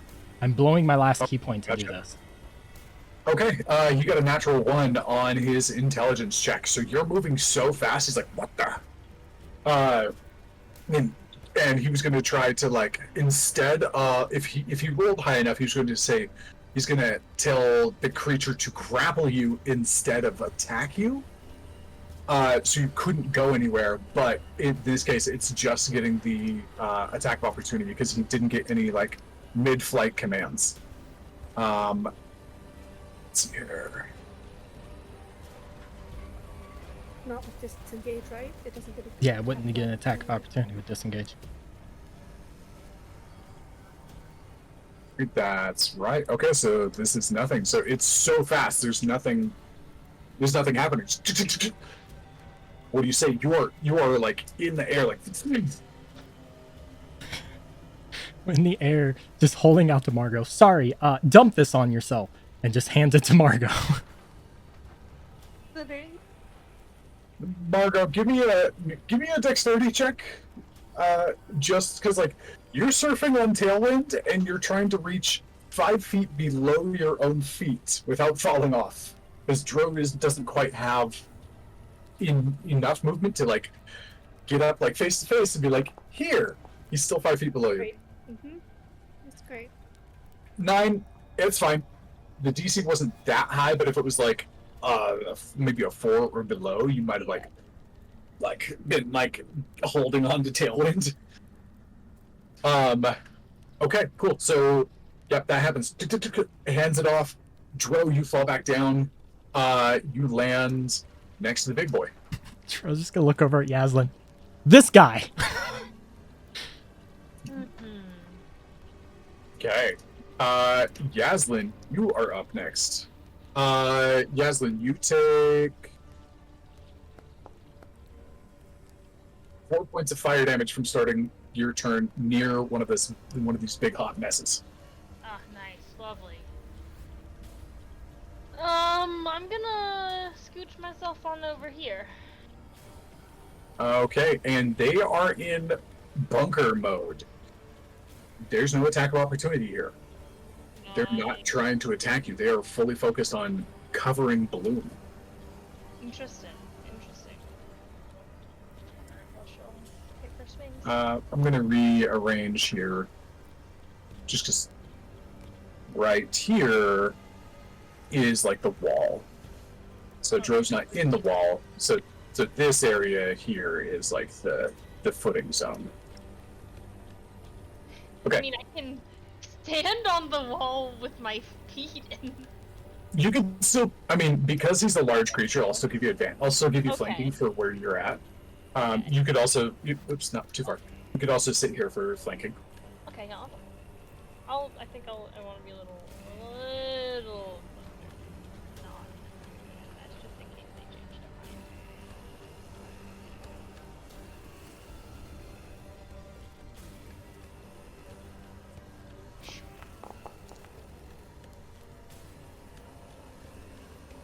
mind. Uh, 25 will hit.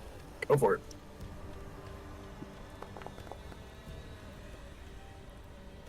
Uh, 13 points. Nice.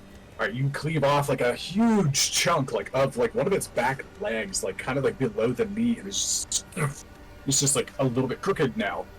I doubt this thing's going to be able to move again. So I'm going to say it's got half speed of its massive movement speed, anyways. My second attack. But I just want Is that the 25 hits same again. thing? once. And We roll damage. interrupting Sorry. Okay. One. I spelled it. You chunk it hard, like in the back, and like drag it down, and you see like much of it falling apart. Like one of the arms falls off. A big chunk like falls off of its side, and you see like the head turn upwards, staring at Margot with its last strength. Anything else for your turn, yes? I think that will be it. Also, I have a question on. Mm-hmm. So, says when I forgo, so I need to be using my reckless attack for brutal strike fourth. Okay. Okay, you weren't doing reckless there. No, I wasn't. Okay. Okay, gotcha. Dark Flame Bird. Something inside of a mound of molten hot. Okay, that guy's not doing anything. Warden! You hear... Holy crap, what's that? As you see, like from around the corner, you see somebody who belongs in a library. Like, you see they're covered in soot, like part of their hair is burned off. They've got a couple of like burn wounds and scratches on their face, and they look up. Oh my god! What? And you see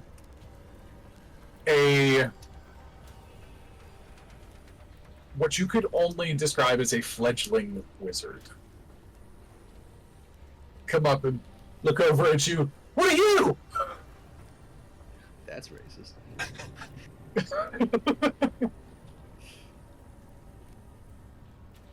Are you? Did you come through that? Are you gonna hurt me? They're Well, clearly like panicked and like. that's red and orange, and I am blue, so no. Is that how it works? Colors? Is that all it is? A lot of the times, yes. If you have the ability to, I highly recommend shooting those big stone creatures. I can. I'm not that much help in a fight. Sorry. Kind of figured that. They're a little far away from me. I can't do it. I'm more of a. I can help you. I can make it so you're a little tougher. Would that be helpful? Do you have the ability to move quickly and/or teleport somewhere? Absolutely not. I didn't think so. Well, besides a pat on the back, is there anything that would help me with my aim? No. 30 to dexterity. What can this wizard do? I'm sorry. I can like stick around, and if anything like tries to like hit you, I can make it so you're harder to hit. Well, nobody's actually hit me yet, so that's not really helpful. Sorry. I want to help. This is Dro's 12. That he rolled. I hate Yeah, how I'm kinda- accurate that is. I wanted I'm to thinking, argue, like- but I couldn't. Level 1 wizard, maybe level 2. Yeah.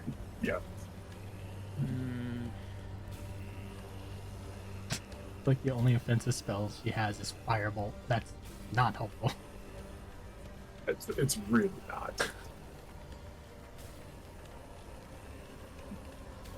Okay, that'll be her turn. She comes up and like she's essentially like holding her moment to like help protect you. Okay. Something is happening.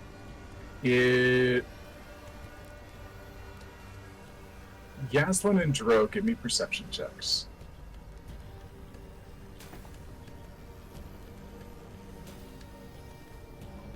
Why do you want me to do these? I'm so bad at them 23. right now. Oh, look at that! It's a 20. 20 and a 23.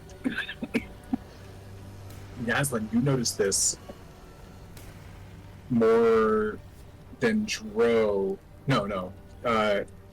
You both start to notice this. When you got up here, there were piles of gold. It's melting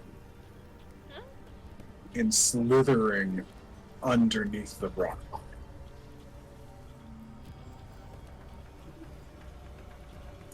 Okay, that guy's in the heap. This guy,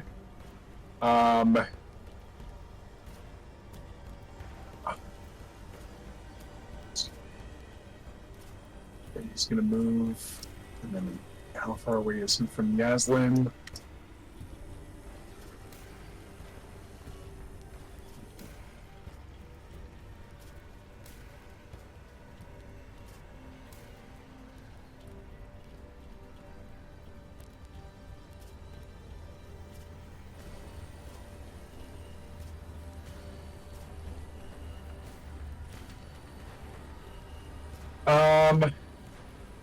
This guy's gonna do something a little different.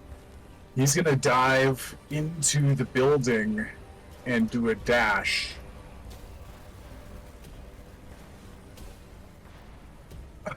Yes, I know I collide with the wall. Thank you very much.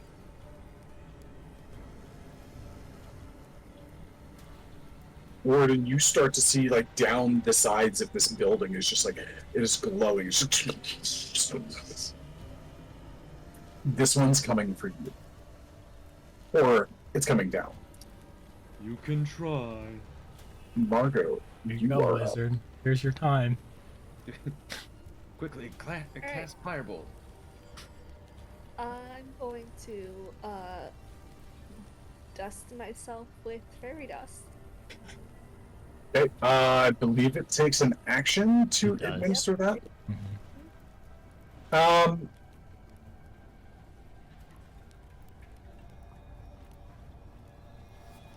Okay, yeah. An action. Okay, you've got 30 feet This of would be fly. hard to see in a 2D map, but I want to be like at least 90 feet from the portal, 80 feet from this guy, like kind of over here, but I'm like 20 feet out from the wall. The goal is to be 20 feet out from the wall. Okay, so we'll say the wall is here. And then that puts you 80 feet in for the portal, 90 feet away from him. Okay. Sweet. Anything for your bonus action? Can I roll an Arcana at disadvantage? Yes. I'll give it to you at disadvantage for like a quick check. Like just trying to process more and more of this. That's Wow. fine. 2 3s? Wow. Wow. Okay. I'm distracted by trying to figure out how to fly. All right. Then was up here. Yaslin carried me. The sad part about that is, when we got that, my mindset is, when is this ever going to be helpful? Okay. It's the dragon's turn.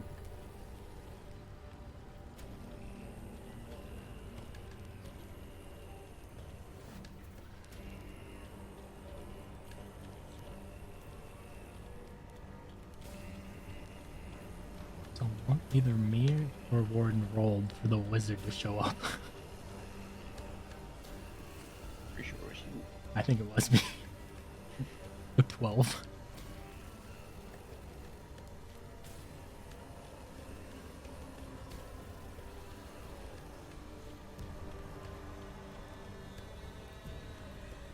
Also, at the beginning of the round, the portal does open larger.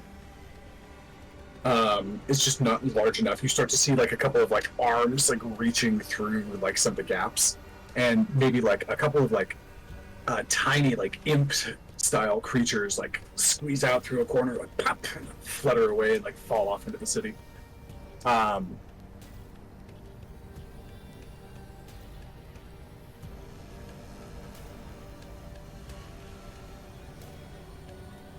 It's going to point towards you, Margot. Let's see who can last the longest. He's gonna cast a magic missile on you. Hmm. Bolts fly out.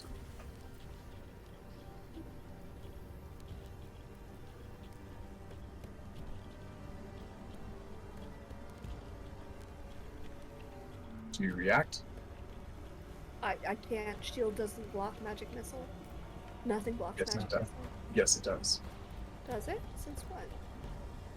Since That's always. I thought it was magic missile always hits. Except for shield. Yeah, but I only have like 4th and 3rd level spell slots left. No, I'm gonna let it go through. Oh fuck, no, he's too far away. God damn it. Too far away for hellish rebuke. It doesn't matter, he'd probably be immune to fire. Yeah, I want to save those spell slots for Dispel Magic. If I lose Ball of Force, that'll suck, but... Okay. That's what he's playing at. You definitely know he's playing the magical energy card, like, resource game with you. So I think I did it.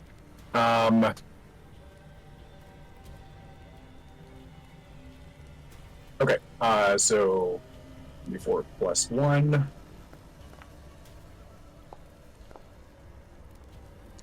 So first one's a 5, second one's a 2, second one is a 5. So if you take 12 points of damage, force damage, just and you should make 3 separate Constitution saving throws, or 3 separate concentration checks for roll of force. Whoa! Okay. I'll decrease the That's another natural 20. DC is 6 for the last one. Okay. 2 natural 20s. 2 natural 20s in a row. What a pain. And he's going to use his movement speed to fly back a bit. And, like, kind of get back behind. Warden, you've got he's got a little bit of extra cover from your vantage point. This is definitely why he's doing this. Okay. Big boy here, he's on his last breaths. Let me see.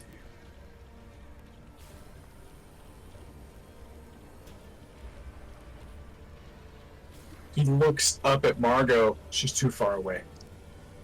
With how wrecked his body is, he's got such limited movement, he doesn't have the speed to chase and attack Margot. But he does have the speed.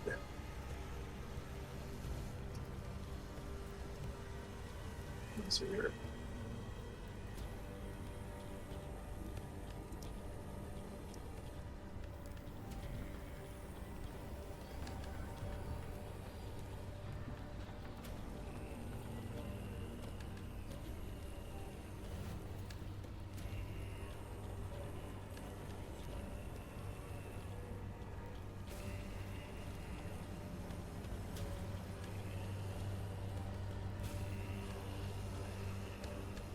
But Yaslin is still a susceptible target. Turns his body around, almost 360 owl style, and that gazing beam shoots towards Yaslin.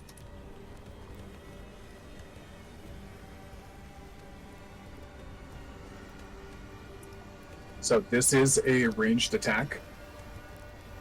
So it is at disadvantage. Woo. Not gonna be enough.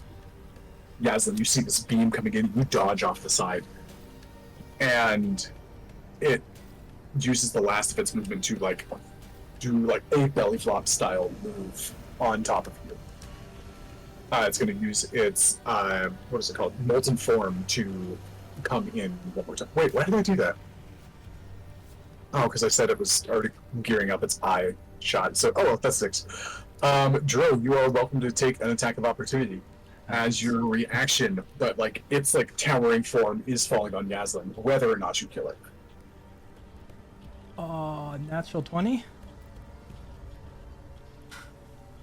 Okay. Yaslin, make a dexterity saving throw to see if you can get out of there quick enough. What's with the natural 20s, guys? Holy crap.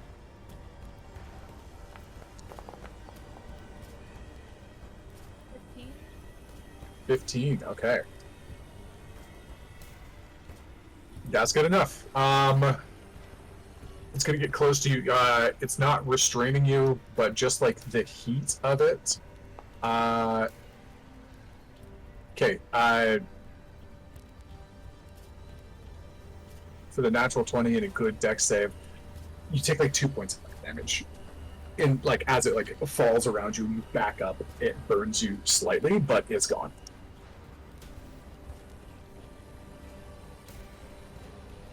Okay.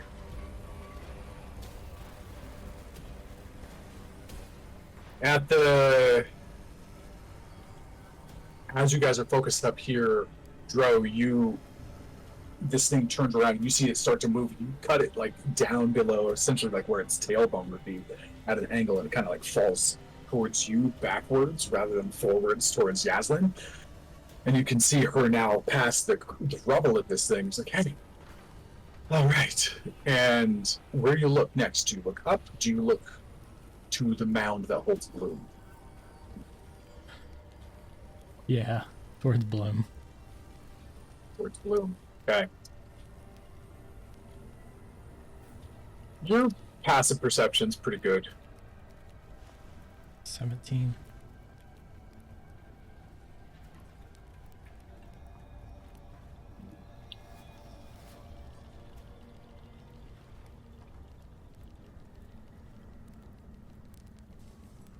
You hear kind of a reverse Doppler effect as somebody screams at you, rapidly approaching.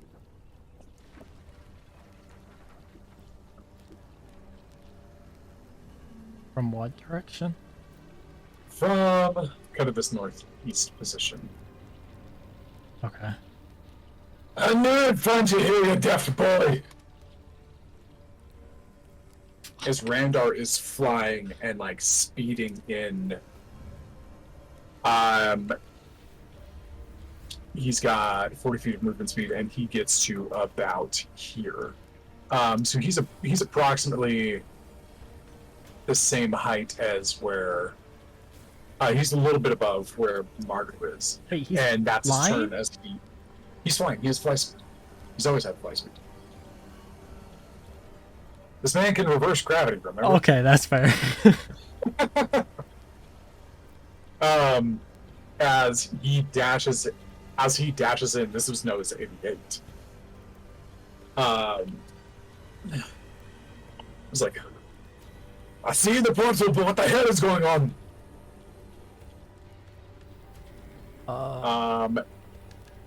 Before you answer that, the portal grows a little bit more. And Yaslin, I need you to roll D100, please. Roll your allies, Yaslin. Alrighty, I don't know where they are. I would love for them to show up. I rolled a child wizard, so Right?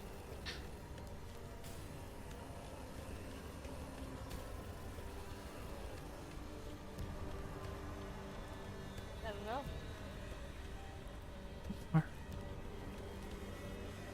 he's only 60 feet from me.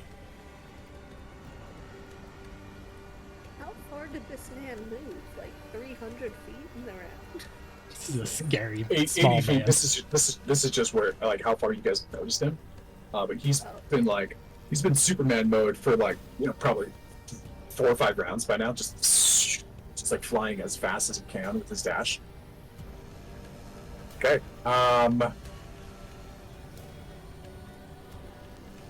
Turn this to private. Okay. And now for bad guys. Actually, I'm going to roll this several times. Okay.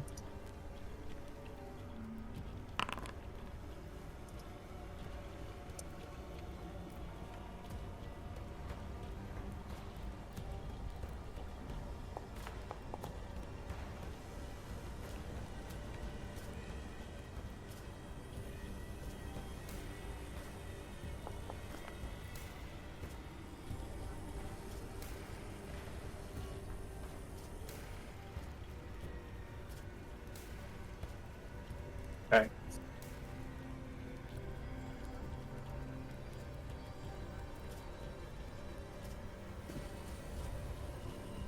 You start to see the wall that you've created is bursting. It's not holding enough, and so the smaller things are starting to leak through. Like a smaller version of the thing that was attacking Eve pours out.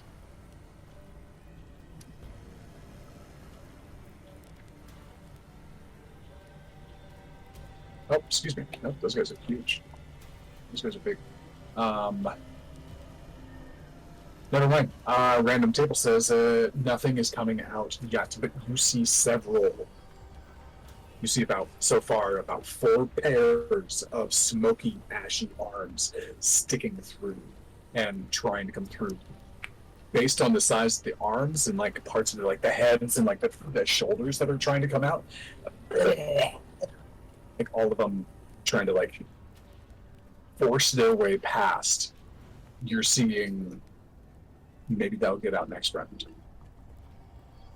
But you caused a couple of rounds with a delay on this. Dro, turn back to you. Randar yells out to you, trying to figure out what the situation is.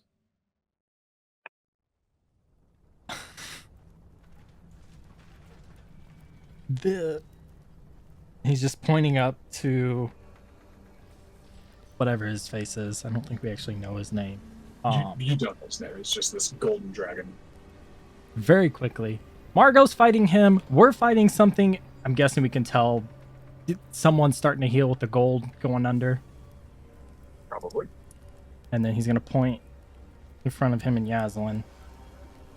The thermal cube salesman is currently healing in there after Yaslin slit his throat. It's still dumbfounded, even though Dro's Randar It's the kind of day. It's the kind of day where that sentence actually makes sense. What was the last thing? Did you bring help? You think I'm not enough? How many times have I whipped your ass, boy? Touche. Help is on the way, but I'm the one that can get there fastest. That's good. Well, and Dro's just gonna turn and stare at that pile that Bloom is sitting under. Yeah.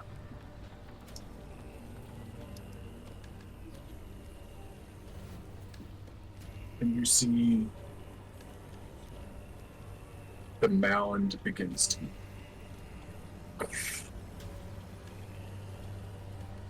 and those two hefty molten elementals begin to rise out of the pits as the golden veins like trickle the cracks and crags in their body and begin to like suck in. And they are blobbish at the moment. Cheeky, Noah, how you guys doing on time? Do you want to end here or keep going for a little bit longer? I don't have to work, so I'm good with whatever, but we're nice. I'm surprisingly awake for midnight. Okay. All right. Let's keep going for a little bit longer. Warden, you are up. Alrighty. I asked the mates behind me, so, if that thing coming down the side of the tower happens to get any closer, is there anything you can do about that? I can hit it, and I can, if it tries to hit you, I can make it suck less. Thank you for your service. And I'm going to go ahead. She smiles and totally does not get any sarcasm. I'm going to go ahead and fire on the Cinder Stag elemental that is badly injured. I assume that these people are all, like, super close, since you said they were stacked on top of Bloom. They are stacked on top of... You've got a shot, but they were prone, and they are above you. So this is going to be disadvantage on the shot, because ranged attacks on prone enemies are at disadvantage. Mm-hmm. Alright, we're going to go ahead and do that.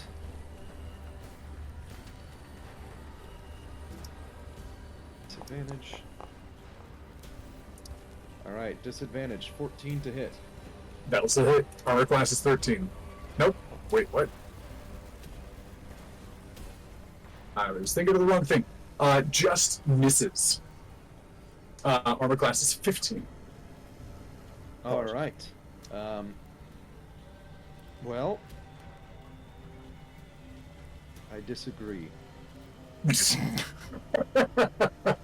We're gonna go ahead and use that last third level spell, and we're going to do that damage to the Cinder Stag elemental that is badly injured, and since they're all within 10 feet of each other, we're going to do the additional damage to that, and, well, so long as, you know, actually they're going to take the damage anyways, they just need to pass all the checks.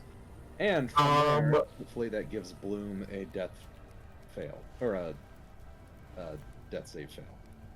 Gotcha. I'm just gonna say that they both fail it. Both the elementals that are on top of each other, they've just become like amorphous blobs. Their mission at the moment is not on movement, so they don't get a save. All right, so that is a 4d8. So 4d8 to the badly injured dude. Okay. That is 17 lightning damage to him. Got it. Other guy. 2d8 to the other guy, which is 9 lightning damage. Okay. And then Bloom, if he's still down, will take 9 damage unless, you know, he's able to do his save or whatnot. And Okay. where's the burb? The bird is somewhere in the heap, along with Bloom. Cool. So the bird needs to succeed on a save unless they, you know, automatically fail for whatever reason, which is a dexterity saving throw that needs to beat my spell cast modifier. What's the modifier? Great question. I never remember this because I don't spellcast. What it is? It's what, 8 plus wisdom plus proficiency? Is that how that works? Yes, for Should rangers, yes. Oh, it should say in my spells. The saving throw. That's You should say it next to your spell cast. Spell DC 15. Okay.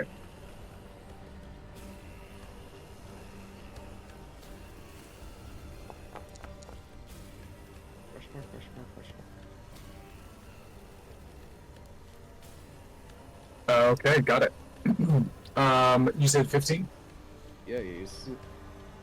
Okay, cool, gotcha. Alright, that's Warden's first shot. First shot. We're going to go ahead and Second take up. the second shot on the same Cinder Stag. At disadvantage. Attack, disadvantage, see what happens. Dirty 20. Dirty 20, okay, that will hit regardless of... And that was a disadvantage. Okay, go for it.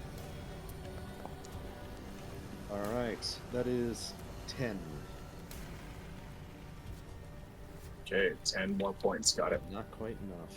Yeah, I didn't think it would. Not quite. Damn. The goal was to try and get that guy dead, so that way, you know, if allies go over there, I'd still be able to. Or, yeah, they would have one less person on the board to have to deal with, because it's never fun to have to waste a turn on somebody who's barely alive. Everything helps and counts. That is true. So that was bonus action. That was attack actions.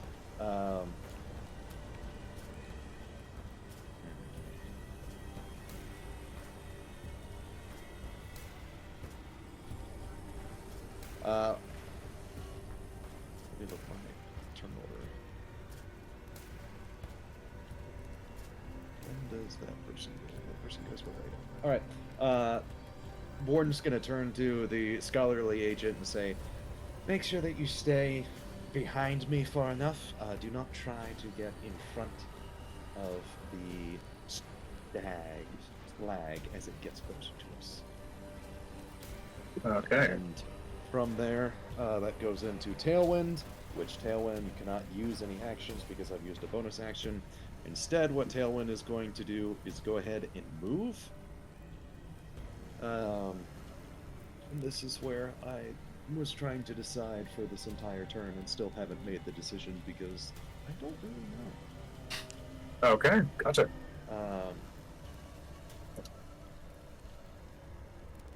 That pixie dust can't be dispelled, correct? It probably could be. Spelled, but not. There's no concentration on it. Yeah, because it is a magic. You are badly injured. Alright, we're gonna have Tailwind hover underneath Margot. So in case she gets, you know, blasted, hopefully he'll be able to catch her body if she were to, you know, plummet. She doesn't. Okay. If the spell ends, she safely goes down to her feet. That's if the spell is not. If it's dispelled. Oh, dispel. Oh, If somebody like dispels magic, the hover down safely effect would be gone. It's if it runs out, or if she chooses to end it, then she would hover down safely. Okay, Drew, Do I want you are up. damage, or do I want to? Yeah, we'll keep Tailwind underneath just in case, you know, tomfoolery happens. I had a plan and then I completely forgot. Giving someone something is a free action, right? Like just handing it off, like I did with Margot. Item interaction, yes. If you Okay. have to like pull it out of your pouch and do something with it and then hand it off, that's more like an actual action. Okay, so if I pull it out and just hand it to someone, Yeah, that's fine. okay. Free action doing that. Running past Yaslin, handing her my last greater healing potion. Okay. Not even looking at her and just handing it to her. Fully focused on getting to Bloom. Taking 2 slashes at his literal meat shield. Gotcha. Roll that damage. Or roll the attack. 18. 18 will hit. Ooh. Max damage on slashing and 4 on cold. So 10 slashing. Or wait, 15. My bad. 15. Okay. It's enough to Oh, sweet. get through the health pool of what was one of those guys. Honestly, there's no real distinction between like where one of them ends and one of them begins. Just a pile But- of slag. Yeah, it's just a pile of slag. Cool. Second attack. A lot higher. 23. 23 will also hit. That dice went on an adventure. 9 slashing and 3 cold.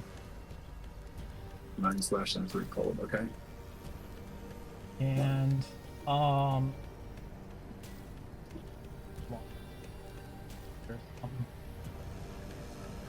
What was that? You kind of cut out. making sure something because they changed up. I gotta find it. Something with unarmed strikes. I'm gonna unarmed strike it.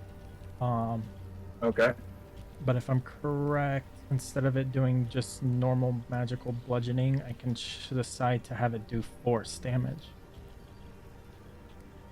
But I want to make sure I'm 100% positive on that. Yeah, empowered strikes. When you deal damage with unarmed strikes, it can deal your choice of force damage or the normal damage type. Okay.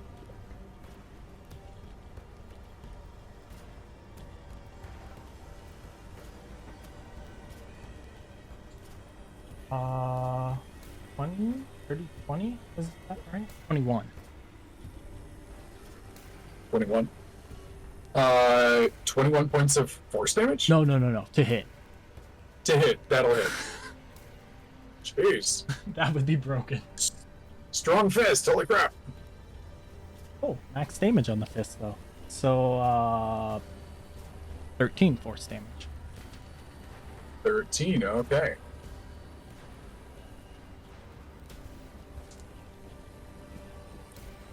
Gotcha there. Okay. Anything else for you, Drew? How much room is it, like, in front of me, like, to my sides, for Yaslin to... Get about 5 feet on both sides. Okay. Right over here, that's where the dude, like, dug in. Oh, and I guess I'll do some other scribbles over here, too. And, like, this is, like, how this guy dug down. So, those areas are fairly, like, they're unstable at best. Okay, that's fair. I Okay, was here, yes. right? Yes. Yeah. I'll take a step back. Because I still have 10 more feet. Sounds good. Okay, Yaslin, you are up. I'm gonna go off camera for just a second.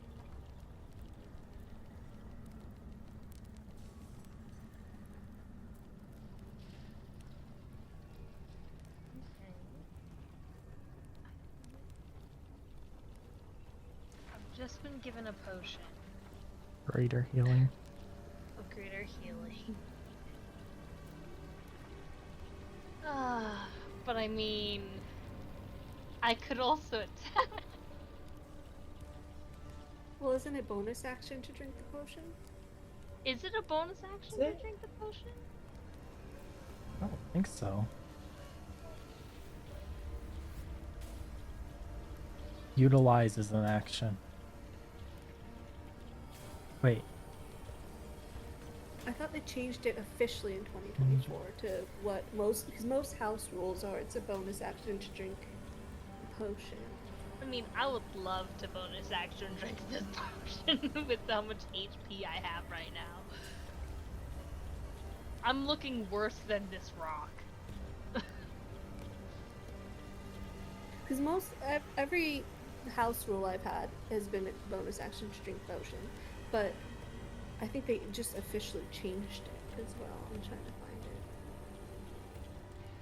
it. 2024. 2024 did players change it to bonus action. oh, Mm-hmm. I've said we had that rule for a couple, like a month now, but I guess I haven't really been drinking much potions.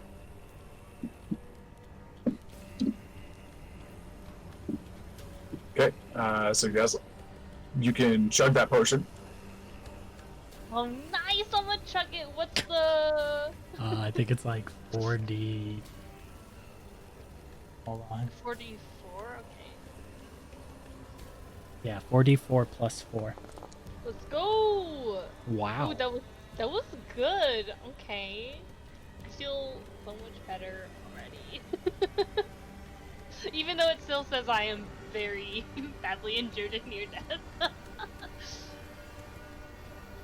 Okay, this is wonderful. This is amazing.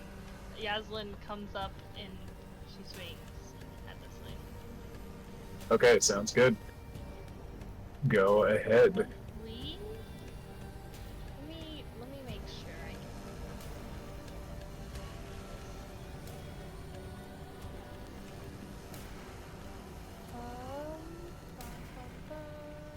Where is it? so much stuff on my sheet now. It's so hard. Yeah, I will be reckless attacking.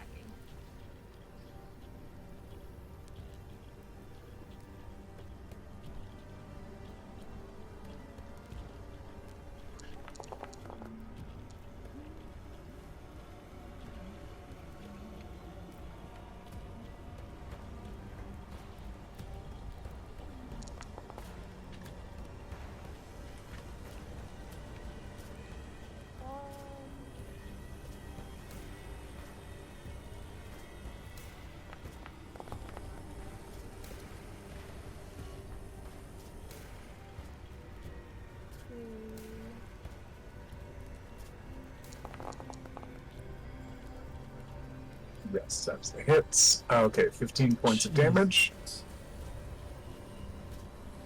Beautiful. Okay, that hits. That hits. Okay, you are chunking away at this thing. And that is her turn. Sounds good there.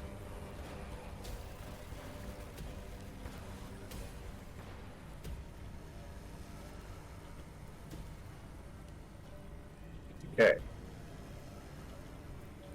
Next up is my dark birdie.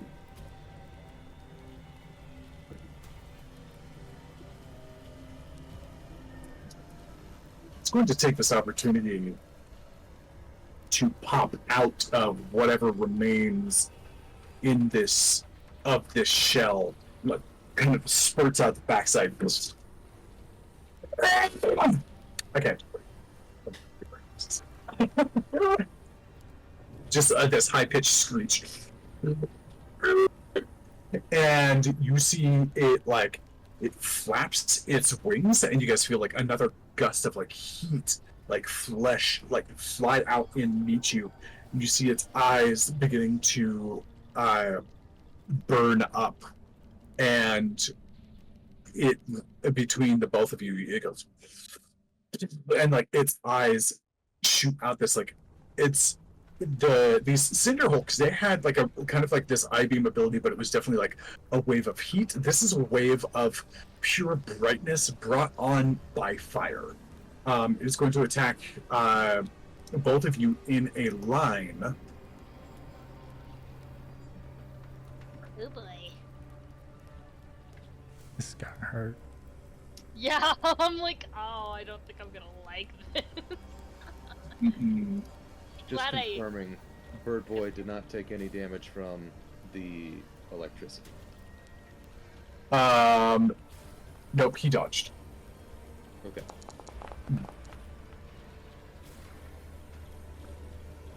Okay, let's see here. Dro, you successfully save, so you take a bit of fire damage, 4 damage total.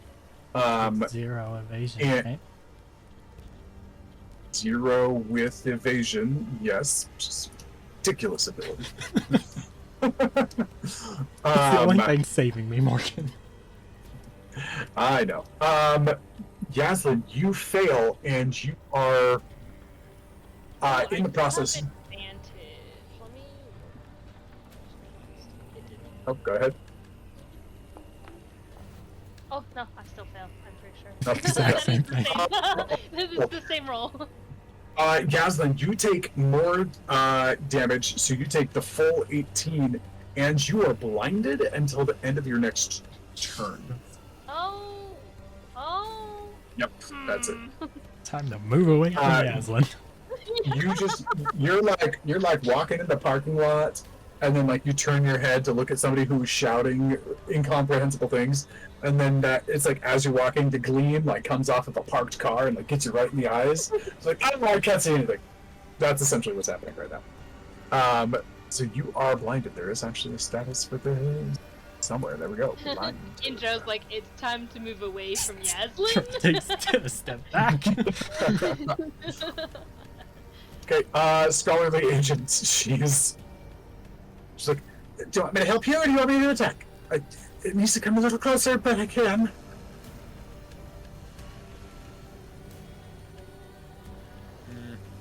If she hits us with a fireball, I'm leaving. Go ahead and prepare to attack. Let it come a little bit closer.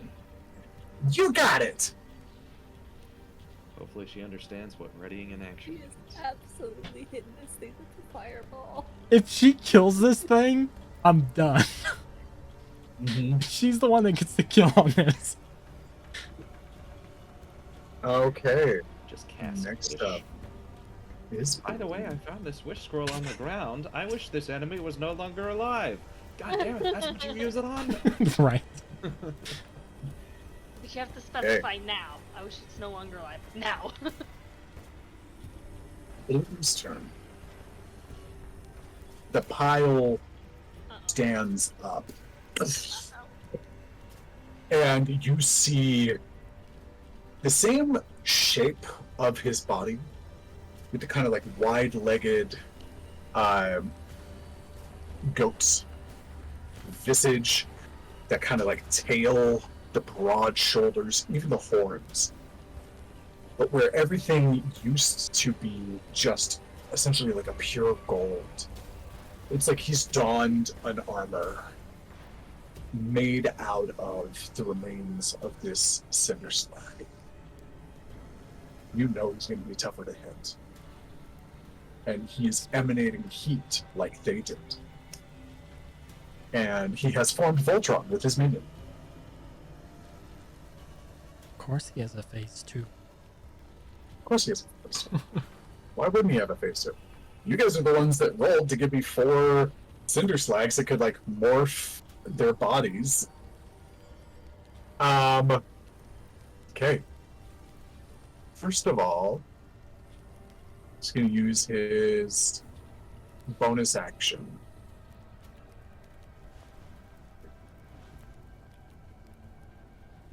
I'm gonna do this.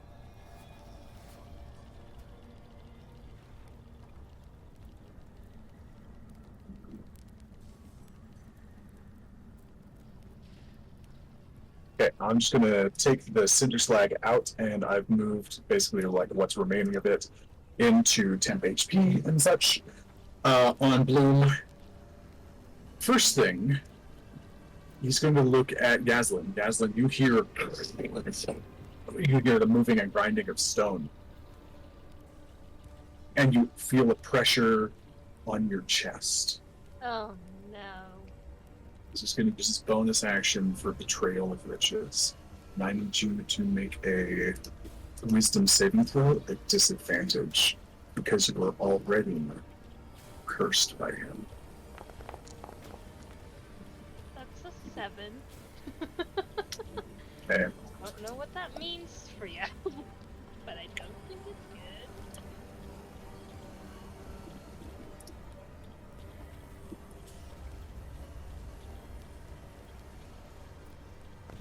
The matching necklace that pairs with Dro's vibrates and shatters.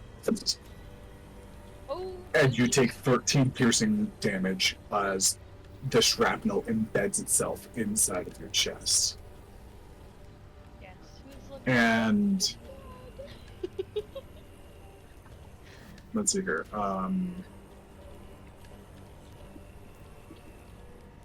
Based on the location, upper limbs, lower limbs, on its head, on its body. I'm gonna say it's on your body.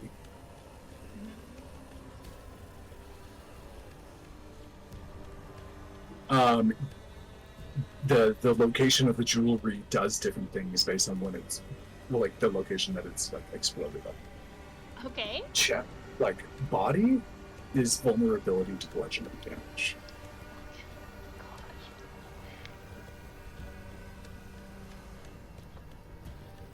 And he's going to. And now he swings with his hammer.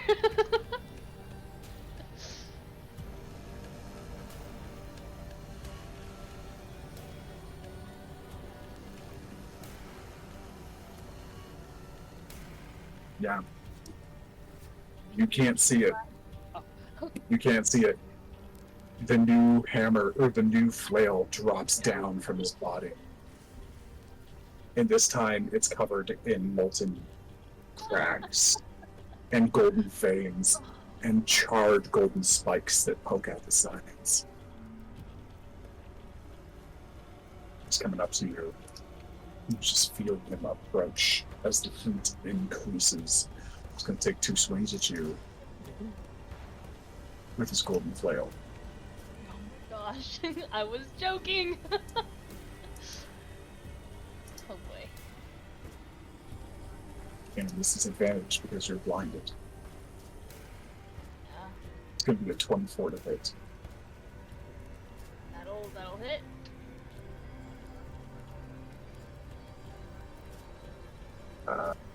One sec. Something weird is happening.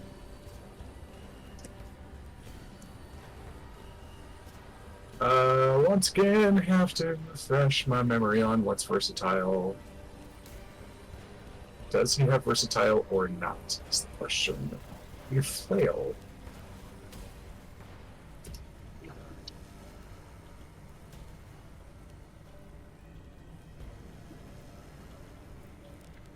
No.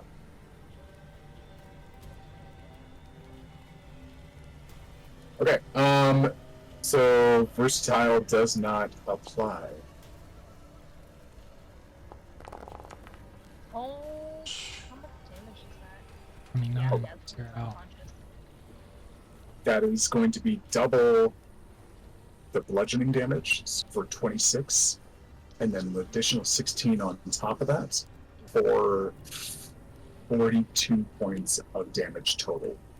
Yeah, that's not nearly enough HP to kill her, but she is No. unconscious. She crumples. Yeah. Okay, so you were at 22. Mm-hmm. Whatever. So you're negative 20. Mm-hmm. Can I do that? I can't put myself at negative 20s. No, we're just kind of keeping track here.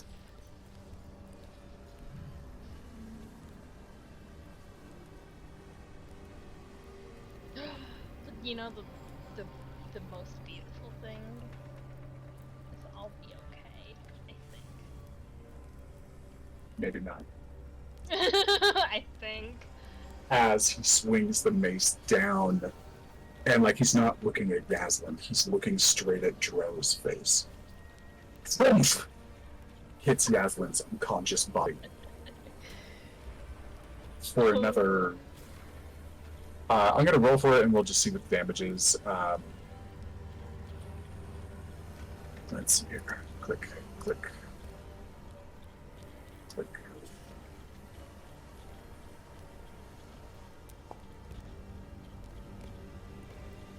Yep, it's gonna hit. Yeah, that Damage. will be 2 damage. Oh wow, that's low on the bludgeoning damage though. Okay, so Yaslin, that's Jesus Christ. That's 12 bludgeoning damage and 15 fire, so that's 27 more damage. So you are negative 47 now, and you will fail 2 death saves. Yep.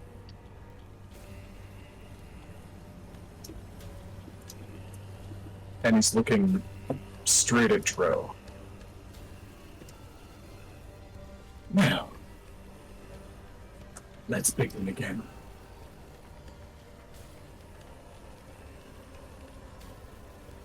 And the kind of the jovial is gone, as he has this big.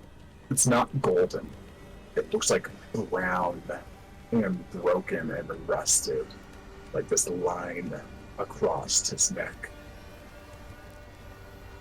I didn't enjoy that.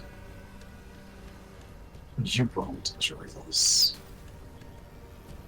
We're tired of you getting in our way. And we'll get what we came for. Even if we have to go through you. Champion. Not. Okay. Next big boy. Swim, swim, swim, swim, swim, swim. And still not quite. This chick only has a range of 30 feet. She can't get it there. Margot, you're up.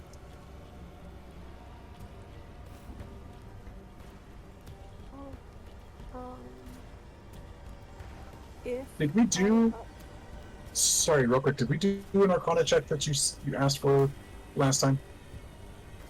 I think you asked for an Arcana check at disadvantage, like a real quick thing, and I don't think we did it. I think I rolled an 11. I don't remember. An 8. So, It was an 8. an 8. Okay. Little too panicked. You're trying to figure out how to balance with the pixie dust. So I know you said if I don't roll the Arcana check as an action, the DC is higher. Does upcasting Dispel Magic have an effect on that? Not necessary. Using more force in the wrong area might help. Excuse me. Using more force could go either way. If the guess is bad, you're putting force in the wrong area. If the guess is good, you're putting extra force into a good area. So it's going to be a little bit of a toss-up. Okay. With the innate casting, I have advantage on the roll, and it's my attack modifier, or it's my spellcasting modifier. So it's a d20 plus 4 with advantage. Yasmin went Yes. down. I don't want to waste another round. I'm gonna try it. I'm gonna try one at least. Yes, that spell. So it's a d20. Oh, it's not letting me do it.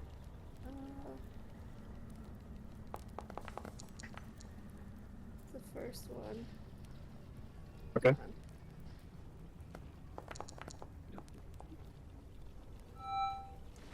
Natural. Okay. You see Yadlin, strongest of them all, go down very unceremoniously.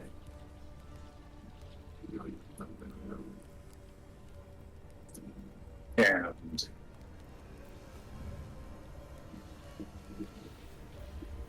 she what is this moment like for you? It is the beginning of the process. I think you just see all of her, like the lavender, kind of coalesce into a beam as her, like, jade green magic pulses from her arm and just envelops her. So she's literally like a glowing green beacon in the sky, and it just shoots out towards the graft as she's screaming no. Okay.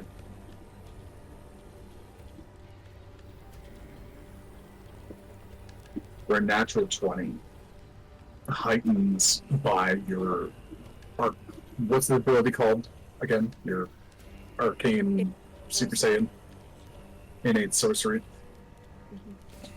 And this emotionally intense moment.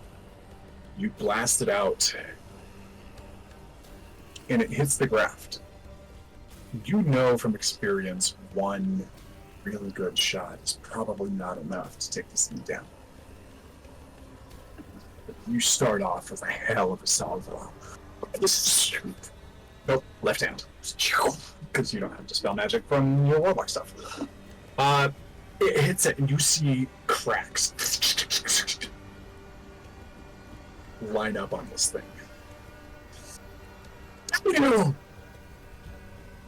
And you see the dragon, as it's his turn next.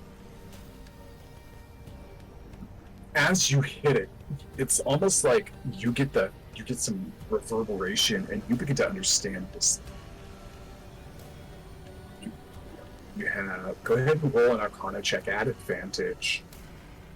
As you just Hail Mary it, and like super punch this thing with a blast of destructive arcane ability. And you do get some feedback. Okay, so 22, that's pretty good for on your way to understanding this thing. The last one had kind of 6 pillars that you had to unravel. That's not the case with this one. It's not the same setup. It's a different construction of the graft. And the last one was honestly a lot weaker than this one. It was being stabilized by the gym, and you didn't have somebody else actively trying to expand it and make it strong. This is more of an uphill battle than the last time you did this. This is not the same. This is more difficult. But simultaneously, you are not the same. You are not the girl who wandered into that room. You are the girl who stared pure with illumined eyes and made it revenge.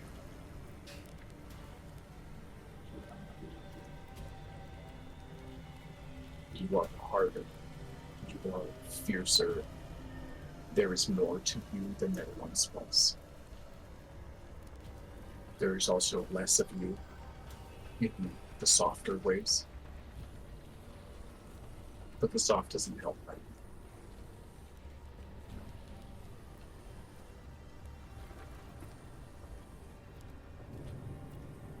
This time it's a tug of war.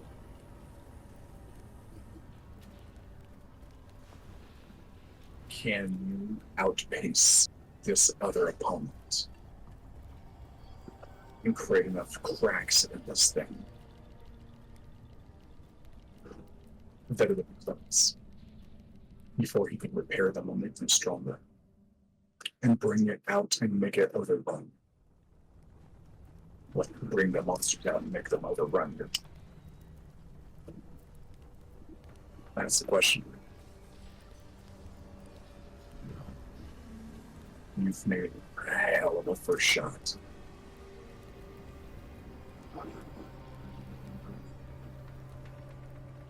And he sees serious jeopardy in you. You can tell that his snarl changes, starts foaming and bubbling at the mouth as he stares at you, not as some pesky impediment that's causing him to delay his plans, or now a legitimate threat to those plans. And you have his full attention. It's his turn. Do I still get my movement? Yes, you can still leave. Yes. Bonus action. Sorry, that was such a cool first move. I thought you were done. I just would rather make him have to move further to get to me. Fair enough. Fly over next to Randar and point up at the big things that are about to come attack me. I had bonus action. I only have one sorcery point left. I can't do it. Okay. Okay. As you get closer, Randar looks to Jesus. Well done, Missy. Perhaps I can help out. And Randar's going to, a little bit out of order here, but as he gets a collection of an understanding of what he's doing, of what is trying to be done here, you hear him change his aura, like you've seen him do several times. Rock dawn. And he clacks it, and his aura becomes yellow, which I don't believe you've seen before. Anybody within 10 feet of him has less.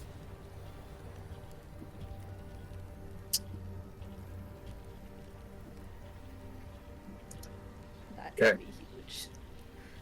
Yes, I can. There, where is my spell? There we go.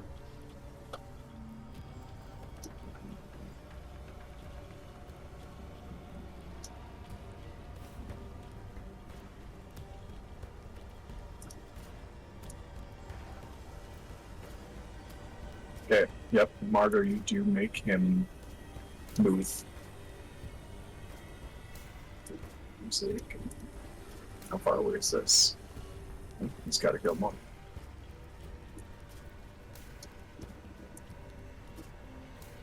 You make him burn his movement speed to give them range.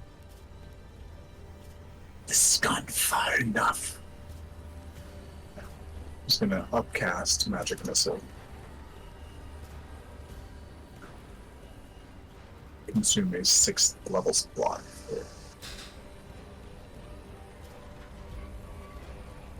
That's a whole lot of con saves. How many darts is that? It's so first level, 2nd level, 3rd level, 4th level, 5th level, 6th level. This is 8 darts coming your way. I start rolling my 8 con saves. Oh my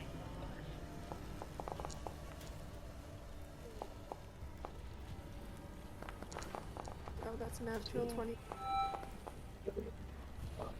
6, 7, 8.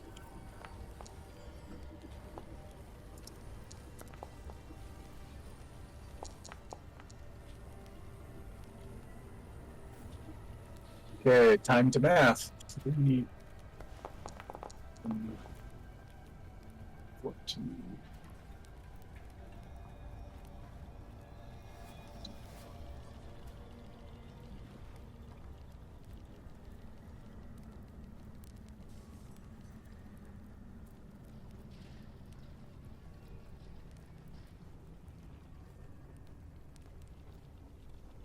Holy shit.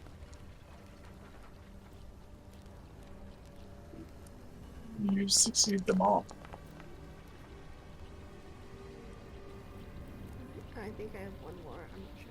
Like 1, 2, 3, 4. So I have 2 more. I think, right?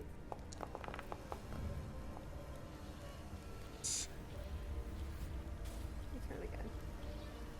2, 1, 2, 7. 4, 5, 6, 7.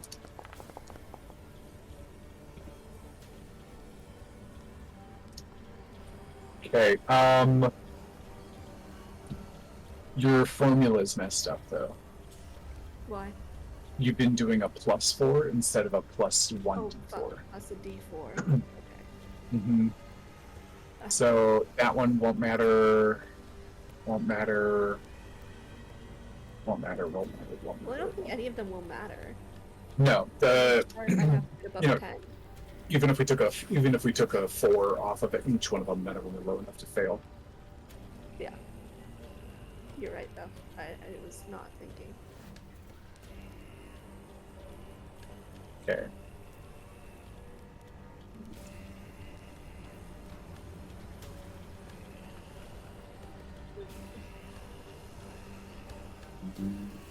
You take 25 points of force damage.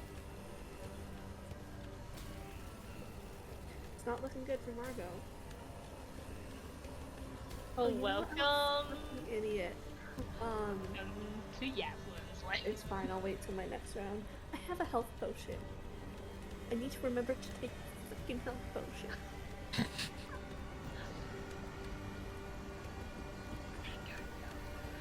That's what Okay. the bonus action's for. Oh my god. He's going to use his bonus action to Misty Step backwards.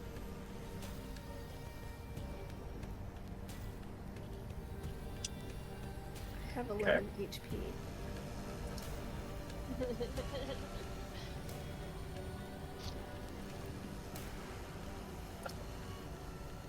Yaslin will actually be okay. I hope. She'll be okay. have a plan. It's a very big gamble.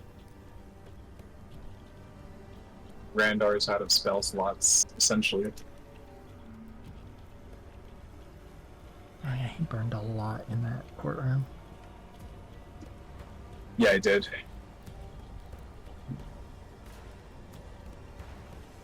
But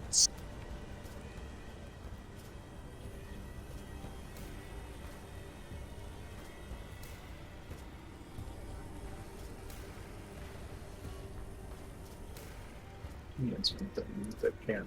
That isn't it?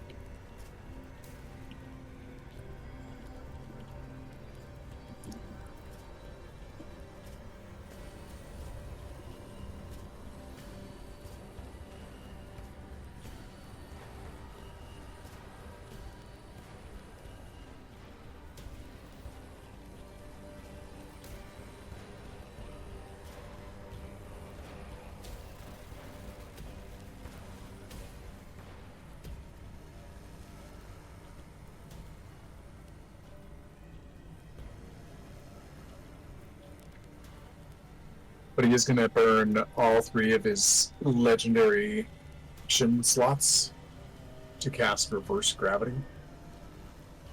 Or change gravity, rather. And it's a 50-foot cylinder.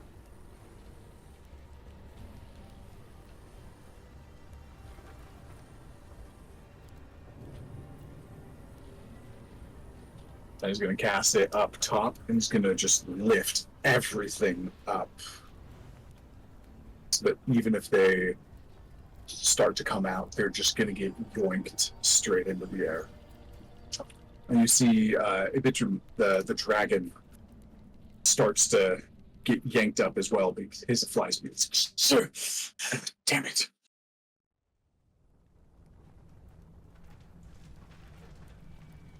It's actually going to move that a little bit, so it's like basically at the mouth of the portal instead of on the backside too. You hear from this guy. Hello! Hurry up and kill these fools. We're busy.